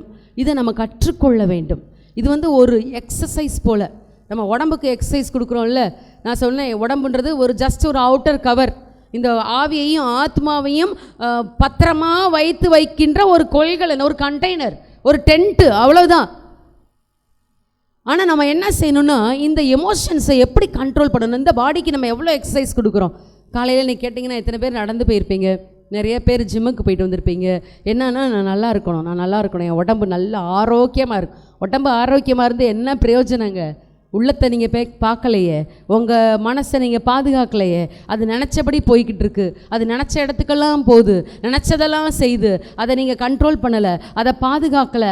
அது இடத்துலேருந்து எப்படி ஜீவ நீர் ஊற்று வரும்? உங்கள் சரீரம் மாத்திரம் நல்லா இருந்தால் போதுமா? இந்த காலை நேரத்தில் ஆண்டவர் தாவீதின் மூலமாக நமக்கு 2 விஷயங்களை கற்றுத்தருகிறார். தாயின் பால் மறந்த குழந்தை போல என்னுடைய ஆத்மாவை அடக்கி அமரப்பனது. எல்லா சிச்சுவேஷன்ஸ் வந்தாலும் நம்ம கண்ட்ரோல் நம்ம கைக்குள்ளே இருக்க வேண்டும். இம்மிடியட்டாக தேவ பிள்ளைகளாகிய நம்ம பேனிக் ஆகணும் அவசியம் இல்லை, ஆங்ஸியஸ் ஆகணும் அவசியம் இல்லை, டென்ஷன் ஆகணும்னு அவசியம் இல்லை. நமக்கு ஆண்டவருடைய வாக்குத்தத்தம் இருக்குது. இம்மிடியட்டாக நீங்கள் உங்களுக்குள்ளேயே சொல்லுங்கள், இந்த விஷயத்துக்கு நான் ரியாக்ட் பண்ண போகிறது இல்லை. I am going to sit quietly. அமெரிக்கையும் நம்பிக்கையுமே உங்கள், சொல்லுங்கள், உங்கள் அமெரிக்கையும் நம்பிக்கையுமே உங்கள் பலன். நம்மளுடைய பலன் எங்கேருந்து வருதுன்னா, அமெரிக்கை, அமைதி. எல்லா சூழ்நிலைமையிலையும் சிலவங்க நினைப்பீங்க, அவங்க இப்படி வர்றாங்க, ஆக்ரோஷமாக வர்றாங்க, அவங்களுக்கு நான் 2 பதிலுக்கு கொடுத்தா தானே, அப்போ தானே என் மனசு அடங்கும் அப்படின்னு நான் சொல்லலாம். நம்முடைய உடம்பு என்ன செஞ்சிடும்? வம்பா போயிடும். அப்சர்வ் பண்ணி பாருங்கள். சில விஷயங்கள், சில எமோஷன்ஸ், யாராவது உங்களை கிரிட்டிசைஸ் பண்ணி ஒரு வார்த்தை சொல்லிட்டாங்கன்னா உடனே போய் ஜஸ்டிஃபை பண்ணணுன்ற அவசியமே இல்லை. யோசிச்சு பாருங்கள், அதில் உண்மையிலேயே அது உண்மை இருக்குது அப்படின்னா கண்டிப்பாக நம்மளை மாற்றிக்கிறணும். அந்த சுச்சுவேஷனை ஈஸியாக ஃபேஸ் பண்ண தெரியணும். ஆமாம், நான் தப்பு தான், நான் செஞ்சது தப்பு, சாரி அப்படின்னு நீங்கள் ஒரு வார்த்தை சொல்லிட்டீங்கன்னா நீங்கள் இறங்கி போக மாட்டீங்க. அவங்களும் அமைதியாகிடுவாங்க, நீங்களும் அவங்களை பாதுகாத்து கொள்ள முடியும். அவங்க சொன்னதில் எந்த முகாந்திரமுமே இல்லைன்னா நீங்கள் காதில் வாங்க வேண்டிய அவசியமே இல்லை. சொன்னால் சொல்லட்டும், போனால் போட்டும். Let go principle. இதெல்லாம் போட்டுன்னு விட்டுறணும். எல்லா சுச்சுவேஷனுக்கும் நீங்கள் போய் ரியாக்ட் பண்ணிகிட்டே இருந்தீங்கன்னா நம்ம ஆண்டவருடைய பிள்ளையாகவே என்ன செய்ய முடியாது, இருக்க முடியாது. அப்போ என்ன செய்யணும்? சில விஷயங்களுக்கு இதெல்லாம் வர்த் ஃபைட்டிங், இதெல்லாம் worthless. Not every battle is to be நம்ம போய் சண்டை போடணுன்ற அவசியம் இல்லை. எல்லாம் நமக்கு எதிர்த்தாக வருதுன்னு வச்சுக்கோங்களேன், அதையெல்லாம் நம்ம சண்டை போடணும்னு அவசியம் இல்லை. Not every battle is worth fighting. வருகின்ற பிரச்சனைகள் எல்லாத்துக்கும் ரியாக்ட் பண்ணுன்ற அவசியம் என்ன செய்யலை இல்லை. சவுல்கிட்ட இருந்து நம்ம கற்றுக்கொள்ள வேண்டியதான ஒரு மிக முக்கியமான காரியம் நான் சொன்னேன்னு நினைக்கிறேன் அந்த வசனத்தை. சவுல் இஸ்ரவேலின் முதல் ராஜா. அந்த ராஜாவை பார்த்து ஆண்டவர் இவரை தான் சவுல், இவர் தான் சவுல், இவரை தான் கர்த்தர் அபிஷேகித்திருக்கிறாரு, இவரை நமக்கு ராஜாவாக கொடுத்துருக்கிறாரு அப்படின்னு சாமுவேல் தீர்க்கதரிசி டிக்ளேர் பண்ணுறாரு. ஆனால் சில பேலியாளின் மக்கள் அவனை பார்த்து இவனாக்கும் நம்மளை பெலிஸ்தியர் கையிலிருந்து விடுதலையாக்க போகிறவன் அப்படின்னு அவனை குறித்து தூஷணமான வார்த்தைகளே சொன்னாங்க. நம்மளாக இருந்தால் எப்படி டென்ஷன் வந்திருக்கும். ஏய், என்ன யாருன்னு தெரியுமா, இஸ்ரவேலுக்கே முதல் ராஜாவாக்கும், இரு யார் யாருன்னு நான் அவனை நோட் பண்ணி வச்சுக்கிறேன், என் ராஜாங்கம் பலப்படட்டும், நீ வந்து பாரு எப்படி நான் அவனை பண்ணுறேன் அப்படின்னு நம்ம என்ன செஞ்சுருப்போம், வெளியே சொல்லியிருப்போம். சொல்லலைனாலும் மனசுக்குள்ளே நினச்சிருப்போம். ஆனால் இந்த சவுலும் என்ன செஞ்சிட்டானா, காது கேளாதவன் போல் என்ன செஞ்சிட்டானா இருந்து விட்டான். காது கேளாதவன் போல் இருந்துட்டான். எல்லா யுத்தங்களையும் நம்ம பண்ணணும்னு அவசியம் இல்லை. எல்லா வார்த்தைகளுக்கும் பதில் தர வேண்டும் என்ற அவசியம் இல்லை. ஒன்றே ஒன்று, என் சமாதானத்தை நான் இன்றைக்கி பாதுகாத்து கொள்ளணும். இன்றைக்கி எனக்கு நிறைய வேலை இருக்குது. ஐ have to concentrate on many things. இது ஒர்த்லெஸ். இந்த பேட்டில் நான் சண்டை போடுக்கிறதுக்கு தகுதியே கிடையாது. அது தகுதி இருந்துச்சுன்னா நான் போகலாம். ஆனால் அது தகுதி இல்லாத ஒன்று. ஆகவே நான் அதை யோசிக்க அவசியம் இல்லைன்னு சொல்லி விட்டுட்டீங்க அப்படின்னா கர்த்தர் உங்களை ஆசீர்வதிப்பார். ஹல்லேலூயா. அப்போ நம்முடைய எண்ணங்களை என்ன செய்யணும், பழக்குவிக்க வேண்டும், பழக்குவிக்க வேண்டும். எனக்கு ஒரு நல்ல அனுபவம் உண்டு. எங்கள் பக்கத்து வீட்டில் ஒரு ப்ரொஃபஸர், அவங்க ஹெட் ஆஃப் த டிபார்ட்மெண்ட்டு ஒரு பர்டிகுலர் நல்ல ஃபேமஸான காலேஜில். ஆனால் அவங்களுக்கு இருந்த ஒரு கெட்ட சுபாவம் என்ன அப்படின்னா, எல்லாரு கூடயும் சண்டை போடுவாங்க, எல்லாரு கூடயும் சண்டை போடுவாங்க. அவங்களுடைய லெவல்லே அவங்களுக்கு தெரியாது. நம்ம இவ்வளோ ஒரு பெரிய பொசிஷனில் இருக்கோமே அப்படிலாம் கிடையாது. எங்கள் வீட்டில் வேலை பார்த்துக்கிட்டு இருக்க அம்மா கூட ஏதோ ஒரு தகராறு பண்ணிகிட்டு இருந்தாங்க. நான் வீட்டுக்குள்ளே சமைச்சிட்டு இருந்தேன், அது என் காதில் கேட்டுச்சு. உங்களுடைய நேச்சரே இதுதான். இவங்கள்ட்ட போய் நம்ம இன்றைக்கி சண்டை போட்டோம்னா நம்மளுடைய டே என்ன செஞ்சிடும், ரூயின் ஆயிரும், ஸ்பாயில் ஆயிரும். என்னால் ஒன்றும் செய்ய முடியாது. என்னென்னமோ வார்த்தைகளை சொல்கிறாங்க. நாங்கள் அந்த தெருவில் ரொம்ப வருஷமாக இருக்கிறோம், கிட்டத்தட்ட 20 வருஷத்துக்கு மேலே இருக்கிறோம். அவங்க அப்போ தான் புதுசாக எங்கள் வீட்டுக்கு பக்கத்து வீடை விலைக்கு கொடுத்து வாங்கி வந்திருந்தாங்க. அப்போ சொல்லும்போது வார்த்தைகள் பல காரியங்களை சொன்னாங்க. இப்போ சொன்னாங்க, அந்த அம்மாட்ட தான் பேசிக்கிட்டு இருக்காங்க, எங்கள் வீட்டுக்கு உதவி செய்ய வந்த அம்மாட்ட, வாடகைக்கு இருக்கிற நாய்ங்கள்லாம் பாரு எவ்வளோ திமிரு, எவ்வளோ பண்ணுறாங்க அப்படின்ன உடனே எனக்கு இந்த அம்மா சொல்கிறதுக்கெல்லாம் நம்ம ரியாக்ட் பண்ணோன்ற அவசியமே இல்லை. நான் போனேன் அந்த அம்மாட்ட, தயவுசெய்து அந்த அம்மாட்ட ஒரு வார்த்தையும் பேசாதீங்கம்மா, வாசலை தெளிச்சிட்டு பேசாமல் வீட்டுக்குள்ளே வந்துடுங்க. அந்த அம்மா கத்தி கத்தி பார்த்துச்சு, ரியாக்ட் பண்ணுறதுக்கு யாரும் இல்லை. அவங்களுக்கே அவமானமாக போயிருக்கும் இல்லையா. ஒரு சண்டைக்குன்னு வந்தால் அது கூட நின்று சண்டை போடுறதுக்கு ஆள் இருந்தால் கெத்தாக இருக்கும். யாருமே ரியாக்ட் பண்ணலைன்னா அவங்களுக்கு தான் அவமானமாக இருக்கும். இந்த மாதிரி சில விஷயங்களை உங்கள் வாழ்க்கையில் நீங்கள் கடைப்பிடித்து பழகுங்கள். குடும்ப உறவுகளாக இருக்கலாம், வெளியில் இருக்கிறவங்களா இல்லாமல் இருந்தாலும் பரவாயில்ல. உங்கள் குடும்பத்துக்குள்ளே எத்தனை ஃபைட்டு, சொன்ன உடனே அதுக்கு ரியாக்ட் பண்ணுறீங்கல்ல. எத்தனை நாள் கணவன் மனைவி பேசாத குடும்பங்கள். உங்கள் வாழ்க்கை நல்லா இருக்குமா? பிள்ளைங்க ஒரு ஆசீர்வாதமான சூழ்நிலை மேலே வளர முடியுமா? நிறையா கணவன் மனைவி எனக்கு தெரியும், எழுதி வச்சுட்டு போகிறவங்க இருக்கிறாங்க, பேச மாட்டாங்களாம். அவங்க என்ன பேசணும்னாலும் பிள்ளைங்களை தான் தூது விடுறது. நீ போய் உங்கள் அப்பாட்ட போய் சொல்லு, சமைச்சு வச்சுருக்கேன் சாப்பிட சொல்லு, அவர் சொல்லி விடுவார். உங்கள் அம்மாவுக்கு என்ன வேணும்னு கேளு, என்ன காய் நாளைக்கு சமைக்கணும்னு கேளு. பிரியமானவர்களே, இது அல்ல நம்ம தேவன் நமக்கு கொடுத்த வாழ்க்கை. ஒரு ஆசீர்வாதமான தோட்டமாக, ஒரு சிங்கார வனமாக இருக்கும்படிக்கு கொடுத்த வாழ்க்கையை நம்ம எப்படி வச்சுருக்கோன்றதை யோசிச்சு பாருங்கள். இது உங்களுக்கான நேரம். Think upon that. உங்கள் ஃபேமிலி லைஃப் எப்படி இருக்குது, கணவன் மனைவி உறவு எப்படி இருக்குது, பிள்ளைகளுக்கும் பெற்றோருக்கும். எத்தனை பெற்றோர் பிள்ளைகளோட ரொம்ப நாளாக பேசலை தெரியுமா? எத்தனை பிள்ளைங்க உங்கள் கூட பேசலை தெரியுமா? அந்த உறவு இப்படி சீர்கட்டு போயிருக்கே அப்படின்றது உங்களுக்கு கவலையாக இருக்கா? அல்லது அப்படிப்பட்ட வாழ்க்கை தான் வாழணும், அவரை எப்படி விடுறது, அவர் மாத்திரம் எப்படி என்ன பேசலாம்? இறங்கி வரணும். அப்போ தான் உங்கள் வாழ்க்கை சிங்கார வனமாக இருக்கும். விட்டு கொடுப்பதில் தப்பே இல்லை. ஆனால் ஒரே ஒரு விஷயம், எப்படினாலும் நான் என்னோடய சமாதானத்தை பாதுகாத்து கொள்ள வேண்டும், சந்தோஷத்தை பாதுகாத்து கொள்ள வேண்டும். வீட்டுக்குள்ளே கணவர் வந்தார்னா வரவேற்கின்ற ஒரு சூழ்நிலைமை பெண்களுக்குள்ளே காணப்பட வேண்டும். நிறையா பிள்ளைங்க அப்பாவை பார்த்தா ஓடி ஒளிஞ்சிரும். காரணம் என்னென்னா, அப்பா அப்பாவாகவே இருக்க மாட்டார். நைட்டு வந்து அவர் வித்தியாசமான ஆளாக இருப்பார். பிள்ளைங்க பயந்து நடுங்கும், அம்மாலாம் பயந்து நடுங்குவாங்க. காரணம் என்னென்னா, அவர் வேற ஒரு மனுஷனாக இருப்பார். ஆண்டவர் நமக்காக படைத்த தோட்டம், அது ஒரு சிங்காரவனம். அதுக்கு தண்ணி பாய்ச்சி அதை ஆசீர்வாதமான ஒரு செழிப்பான தோட்டமாக வைக்க தேவன் சித்தம் உள்ளவராக இருக்கிறார். இன்றைக்கி நீங்கள் விரும்ப வேண்டும். அதான் வேதவசனம் சொல்லுது, சமாதானத்தை தேடி அதை பின்தொடர்ந்து கொள். அதை என்ன செய்யணுமா? அதை நாடணும், அதை தேடணும். நான் அப்படி தான் இருப்பேன் அப்படின்னீங்கன்னா உங்கள் வாழ்க்கை, உங்கள் பிள்ளைகளுடைய வாழ்க்கை ஒரு ஆசீர்வாதமான ஒரு வாழ்க்கையாக இருக்காது. இன்றைக்கி கொஞ்சம் இறங்குவோம்.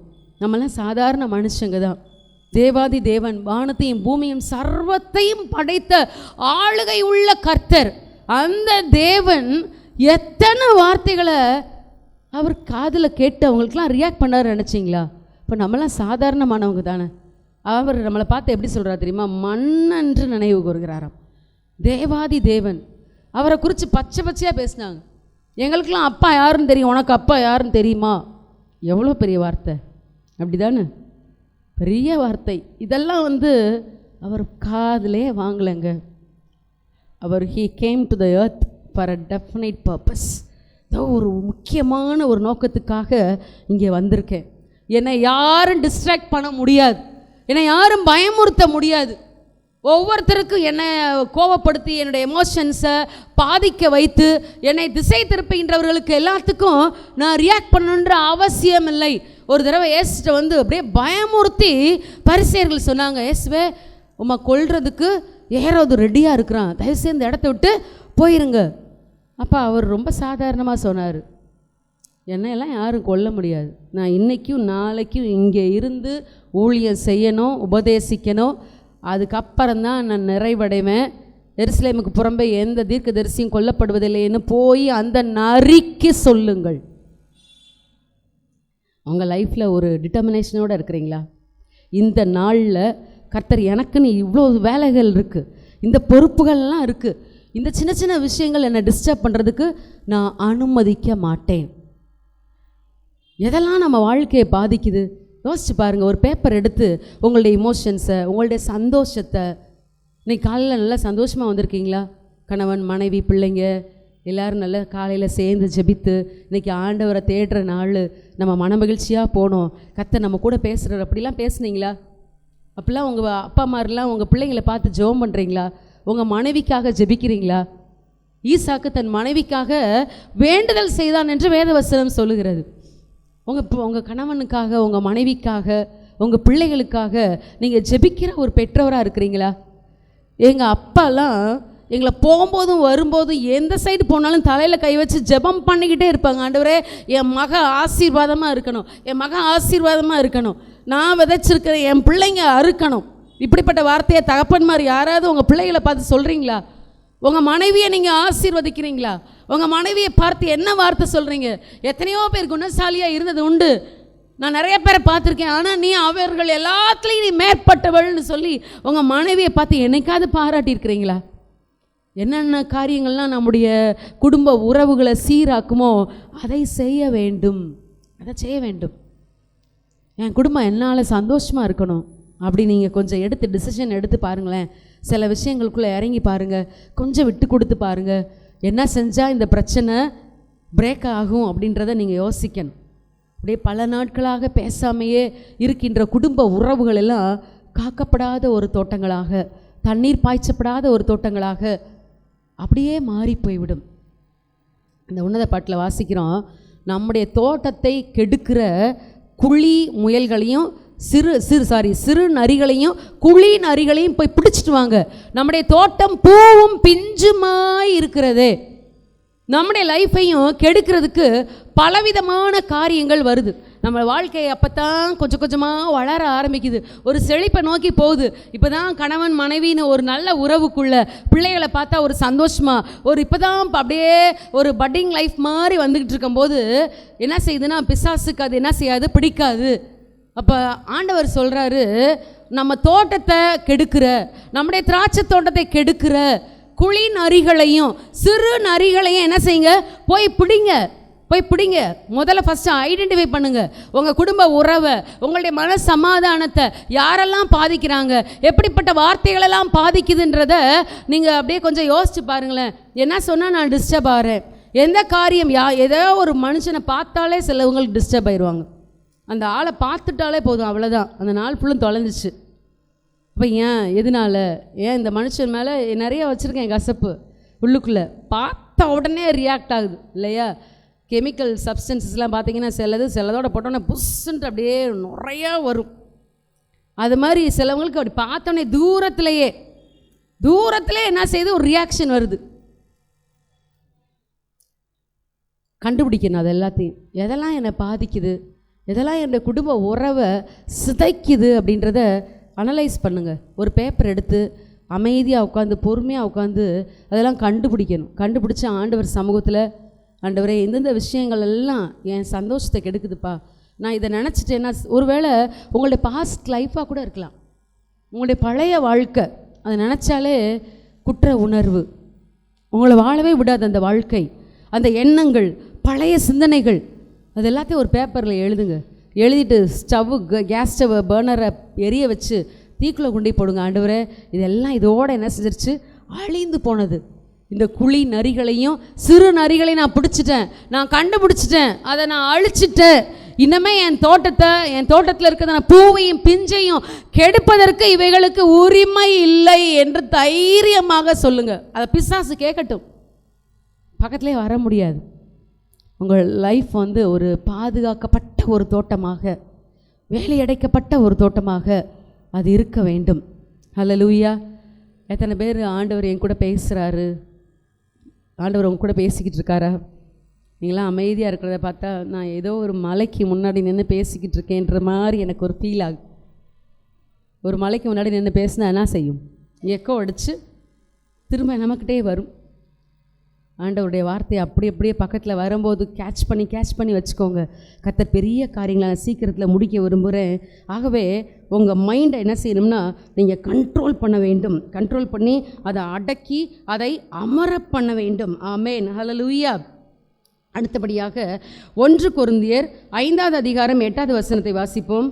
ஆதலால் பழைய புளித்த மாவோடே அல்ல, துர்க்குணம் பொல்லாப்பு என்னும் புளித்த மாவோடும் அல்ல, துப்புரவு உண்மை என்னும் புளிப்பில்லாத அப்பத்தோட பண்டிகையை ஆசரிக்க கடவும். இப்போ பவுல் அப்போஸ்தலன் சொல்கிறாரு, கொரிந்து சபையை பார்த்து, பழைய கசப்பு, பொல்லாப்பு, துர்க்குணம் இது எல்லாத்தையும் அகற்றிருங்க. ஒரு பண்டிகை வரப்போகிறது, அந்த பண்டிகையை எப்படி ஆசரிக்கணுமா, உண்மை துப்புரவு என்கின்ற ஒரு புளிப்பில்லாத ஒரு மாவோட அப்பத்தோட இந்த பண்டிகையை ஆசரிக்க கடவோம். ஆகவே இன்றைக்கி காலையில், இந்த காலை வேளையில் ஒருவேளை உங்கள் மனசுக்குள்ளே நிறைய கசப்புகள், வெறுப்புகள் உள்ளத்துக்குள்ளே நிறச்சி வச்சுருந்தீங்கன்னா, நிச்சயமாக சொல்கிறேன், கர்த்தர் உங்களே ஆசீர்வதிக்க முடியாது. ஏன்னா ஆல்ரெடி யூ ஆர் ஃபில்டு, உங்கள் உள்ளம் ஃபில்லப் ஆகி வந்திருக்கீங்க, உள்ளுக்குள்ளே நிறையா இருக்குது. அது இடமே இல்லை, அவர் எதை ஊற்றி எந்த இடத்துல ஆசீர்வாதத்தை கொடுப்பார். இது எல்லாத்தையும் ரிமூவ் பண்ணிங்கன்னா தான் அவர் ஆசீர்வதிப்பதற்கு உங்கள் வாழ்க்கையில் இடம் உண்டாகும். அதனால் ஆண்டவர் சமூகத்தில் சொல்லுங்கள், ஆண்டவரே இந்த விஷயத்தெல்லாம் நான் செட்ரைட் பண்ண எனக்கு உதவி செய்யுங்க. எத்தனை பேர் வாட்ஸ்அப்லேயே பேசிக்கிட்டு இருக்கோம், கணவன் மனைவிக்குள்ள எல்லா சேட்டுமே வாட்ஸ்அப்பில் தான், அல்லது பேப்பரில் எழுதி வச்சுட்டு போய்கிட்டே இருக்கிறோம் இல்லையா? அவங்கக்கிட்ட நம்ம போடுற சண்டையெல்லாம் எங்கே நடக்கும்னா ஸ்டேட்டஸில் நடக்கும். ஸ்டேட்டஸில் நம்மளுடைய உணர்வுகள் எல்லோரும் சிரிக்கிறத பார்த்தா அதுதான் செய்கிறீங்க போல். யார்கிட்டையும் சொல்லணும்னு அவசியம் இல்லை, ஆண்டவர்கிட்ட சொல்லுங்கள், கர்த்தரிடத்தில் சொல்லுங்கள், அவர் எல்லாவற்றையும் பார்த்து கொள்வார். உங்கள் ஒரே ஒரு விருப்பம் மாத்திரம் வேணும், என் குடும்பம் நல்லா இருக்கணும். விரும்புகிறீங்களா? ஆண்டவர் நிறைய பேரை ஹீல் பண்ண வந்தப்போ அவர் ஃபஸ்ட்டு கேட்குறதே, நீ சுகமாகணும்னு விரும்புகிறியாப்பா, சிலவங்களுக்கு அந்த சண்டை இல்லாமல் இருக்க முடியாதுங்க, அந்த நாளே முடியாது. என்னடா இன்னைக்கு ஒரு மாதிரி போயிடுச்சு, சப்புன்னு போயிடுச்சு, உப்பு சப்பு இல்லாத நாளாக போயிடுச்சு, சண்டையே போடலையே, தேடி பார்த்து கண்டுபிடிச்சாத என்ன செஞ்சிடணும், ஒரு சண்டையை போட்டுறணும். அந்த நாள் நல்லாவே முடியாது இல்லையா? இன்றைக்கி ஆண்டவர் சமூகத்தில் சொல்லுவோம், சண்டை இல்லை, சச்சரவு இல்லை, ஒரு ஆனந்த சந்தோஷம். என் மூலமாக ஆண்டவர் பெரிய திட்டங்களை வச்சுருக்கிறாரு, அதுக்கு நான் என்ன செய்ய போகிறேன், விட்டு கொடுக்க போகிறேன் அப்படின்னு நம்ம மனசை என்ன செய்யணும், ட்ரெயின் பண்ணும். பாருங்கள், ஒரு பிரச்சனை வருது, ஒரு பெரிய போராட்டம் வருதுன்னா ஃபஸ்ட்டு என்ன செய்யுங்கன்னா, ஒரு பாஸ் விடுங்க, அமைதியாக இருந்துருங்க, கொஞ்ச நேரம் அமைதியாக இருங்க, நல்லா பெருமூச்சு எடுத்து விடுங்க. இப்போயே நிறைய பேர் எடுத்து பார்க்குறீங்க. பெருமூச்சு விட்டுக்கோங்க, வாயிலிருந்து வார்த்தைகள் வராமல் அடக்கி அப்படியே வச்சுக்கோங்க. சண்டைக்கு வந்தவங்க வெக்கப்பட்டு போயிடுவாங்க. என்ன நம்ம இவ்வளோ தூரம் சண்டை போட்டிருக்கேன், ஏதாவது சொல்லு, நான் எவ்வளோ பேசிகிட்டு இருக்கேன், நான் பார்த்தா மனுஷனா தெரில, நான் பேசிகிட்டு இருக்கேன்ல, திரும்ப வா சண்டைக்கு அப்படின்னு இழுப்பாங்க சில பேர். அமைதியாக இல்லை, நான் என் மனசை தாயின் பால் மறந்த குழந்தைய போல் அடக்கி அமர பண்ண பழகிட்டேங்க. I cannot respond. நீ போடுற சண்டைக்கெலாம் நான் வர முடியாது, விட்டுரு, நான் அந்த சண்டைக்கு வரல, அதுக்குரிய ஆள் நான் இல்லை, வேற ஆளை போய் பாரு அப்படின்னு நீங்கள் சொல்லிட்டீங்கன்னா உங்கள் குடும்பத்தில் அப்படியே சந்தோஷம், சமாதானம், ஒவ்வொருத்தருடைய வாழ்க்கையும் ஒரு சிங்கார வனமாக மாறிவிடும். அப்போ தான் கர்த்தர் நமக்குள்ளே இருந்து சந்தோஷம் அடைவார். அப்போ தான் நம்ம பார்த்து சொல்ல முடியும், நேசரே வாரும், என் தோட்டத்துக்கு வாங்க, உச்சிதமான பழங்களை நான் வச்சுருக்கிறேன். நம்முடைய லைஃப்பை எதுக்கு தெரியுமா வச்சுருக்கிறார், சந்தோஷம் சமாதானத்தினால் நிரப்புவதற்காக. இன்டர்ன் நம்ம அவருக்கு உச்சிதமான ஒரு கனி வர்க்கங்களை கொடுக்கும்படிக்கு, நேசரே வாரும், உமக்காக நான் உச்சிதமான பழங்களை நான் வச்சுருக்கேன் அப்படி நம்மளால் சொல்ல முடியுமா? நம்ம லைஃப்பை பாதுகாத்தா தான் நம்மளால் என்ன செய்ய முடியும்னா சொல்ல முடியும். ஆமென், ஹல்லேலூயா. இந்த காலை நேரத்தில் வேதவசனம் சொல்கிறது, ஒரு மனுஷன் எப்படி இருக்கிறான் அப்படின்னா அவனுடைய நினைவு எப்படி இருக்கோ அப்படி தான் இருக்கிறான். எடுத்து வாசிக்கலாம், நீதிமொழிகள் 23வது அதிகாரம் 7வது வசனம். நீதிமொழிகள் 23:7. முடிக்க போகிறேன், ஒரே வசனத்தோடு நம்ம முடிக்க போகிறோம். நீதிமொழிகள் 23:7. அவன் இருதயத்தின் நினைவு எப்படியோ அப்படியே அவன் இருக்கிறான். பாருங்க, ஒரு மனுஷன், இப்போ நானாக இருக்கட்டும், நீங்களாக இருக்கட்டும், நான் இன்றைக்கி இங்கே வந்து நிற்கிறேன் அப்படின்னா இது வந்து என்னுடைய நினைவில் விழுந்ததான ஒரு சீடு. திடுதிப்புன்னு வந்து இங்கே நிற்கலை, நான் திடுதிப்புன்னு வந்து நான் அவங்களோட பேசிக்கிட்டு இருக்கலை.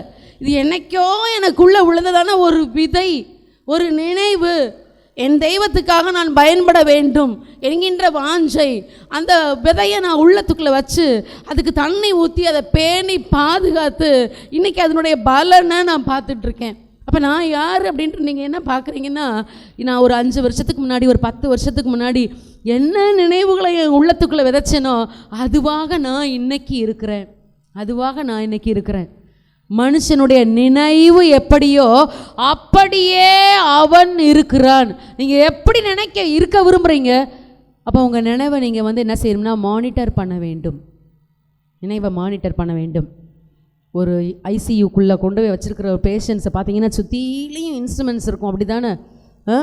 அப்படியே இசிஜி எல்லாம் அப்படி பார்த்தீங்கன்னா ஓடிக்கிட்டு இருக்கும், கடன்னு அது ஸ்க்ரீனில் டிஸ்பிளே ஆகும். ஹார்ட் எப்படி ஃபங்க்ஷன் ஆகிக்கிட்டு இருக்குது, அவருடைய உடல் உறுப்புகள் எவ்வளவு பல்ஸ் ரேட் இருக்குது, எல்லாத்துக்கும் சுற்றியிலே என்ன செய்யும், மானிட்டர் பண்ணுறதுக்கு கருவிகள் இருக்கும்.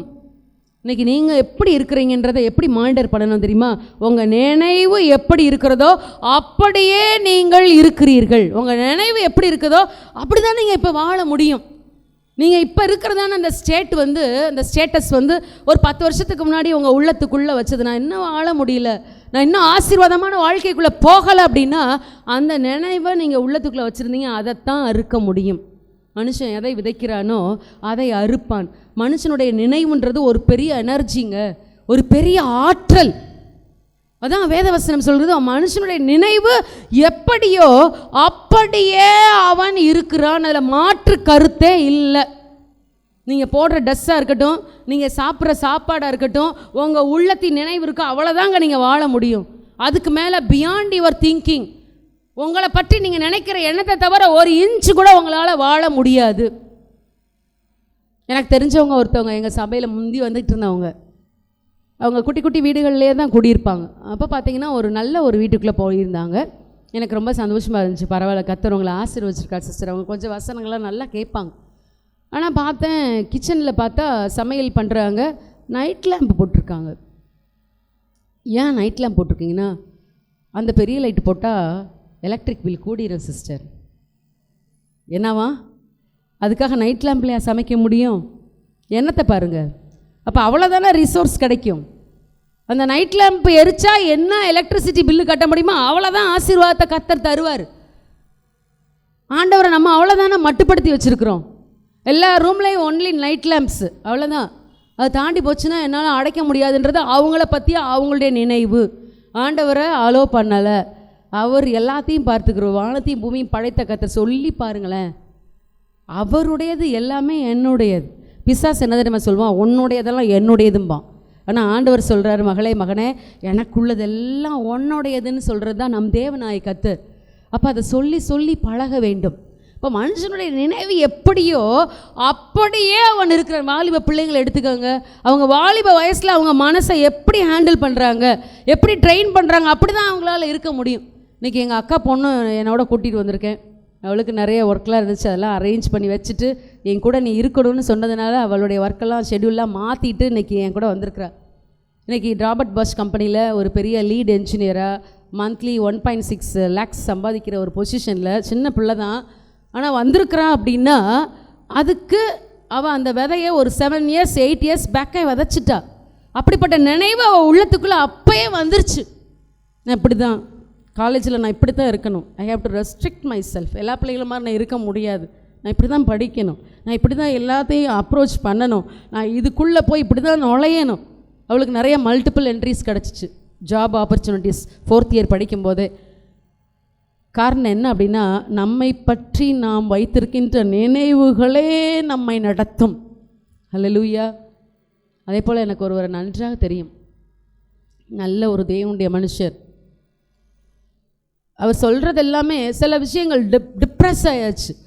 நல்ல ஒரு பரிசுத்தவான், நல்ல ஒரு தேவனுடைய மனிதன், அதிகாலையில் எழும்பி ஆண்டவரை ஆராதிக்கிறவர், தியானிக்கிறவர். ஆனால் ஒரு சில விஷயங்கள் பிசாசு உள்ளத்துக்குள்ளே விதைத்த விதைகளை மனசில் வச்சுட்டு அதிலிருந்து மீளவே முடியல. அடுத்து என்ன சொல்ல ஆரம்பிச்சிட்டாருன்னா, எலியாவை போல் அந்த எசபேலுடைய வார்த்தை அவரை போய் படுக்க வச்சிருச்சு. அவ்வளோ வைராக்கியமாக ஊழியம் செஞ்சவர், கர்த்தரே தேவன் கர்த்தரே தேவன் முழு தேசமே சொல்ல வச்சவர், வானத்திலேருந்து அக்கினி இறக்க வச்சவர், ஒரு எசபேலுடைய வார்த்தைக்கு சோர்ந்து போயிட்டார். இடம் கொடுத்துட்டார், சோர்வுக்கு இடம் கொடுத்துட்டார். வந்து அப்படியே பட்டார்னு கீழே சாஞ்சிட்டார், சூறை செடி கீழே. அடுத்த வார்த்தை எப்படி வருது? போதும் ஆண்டவரே, என்னை எடுத்துக்காங்க, நான் இனிமேல் இந்த உலகத்துலேருந்து என்ன செய்ய போகிறேன்? நான் என் பிதாக்களோட நல்லவன் இல்லை, போதும் போதும், என்னை அங்கே அழைச்சிக்கோங்க. ஆனால் கர்த்தர் விடலை. நான் சொல்கிறேன், இந்த ஊழியக்காரர் வெளியவே வரல. ஒரு பேப்பர் எடுத்துகிட்டு எழுதுறது எல்லாம் என்ன தெரியுமா? நல்லடக்கம் நல் மரணம், நல்லடக்கம் நல் மரணம். இந்த இந்துக்காரவங்கெல்லாம் எழுதுவாங்க தெரியுமா? சில இதெல்லாம் எழுதுவாங்க இல்லை, எத்தனையோ தடவையெல்லாம் எழுதிக்கிட்டே இருப்பாங்க, 1000 கணக்கில். அப்படியே எழுதிக்கிட்டே இருந்தார். போகிற வர்ற வண்டிகளெல்லாம் பார்த்து, எத்தனையோ வண்டி ரோட்டில் போகுது, ஒன்று கூட என்ன அடிக்கலையே. யார்? நல்ல ஒரு ஊழியக்காரன். இப்போ பிசாசுக்கு இடம் கொடுத்தோம்னா அவனுக்கு தெரியும் யாரை எங்கே வந்து டச் பண்ணணும், என்ன செஞ்சால் நீங்கள் ரியாக்ட் பண்ணுவீங்க, என்ன செஞ்சால் நீங்கள் அப்படியே உடஞ்சி கடன்னு அப்படியே தரமட்டமாக ஆயிடுவீங்கன்றது அவனுக்கு நல்லா தெரியும்.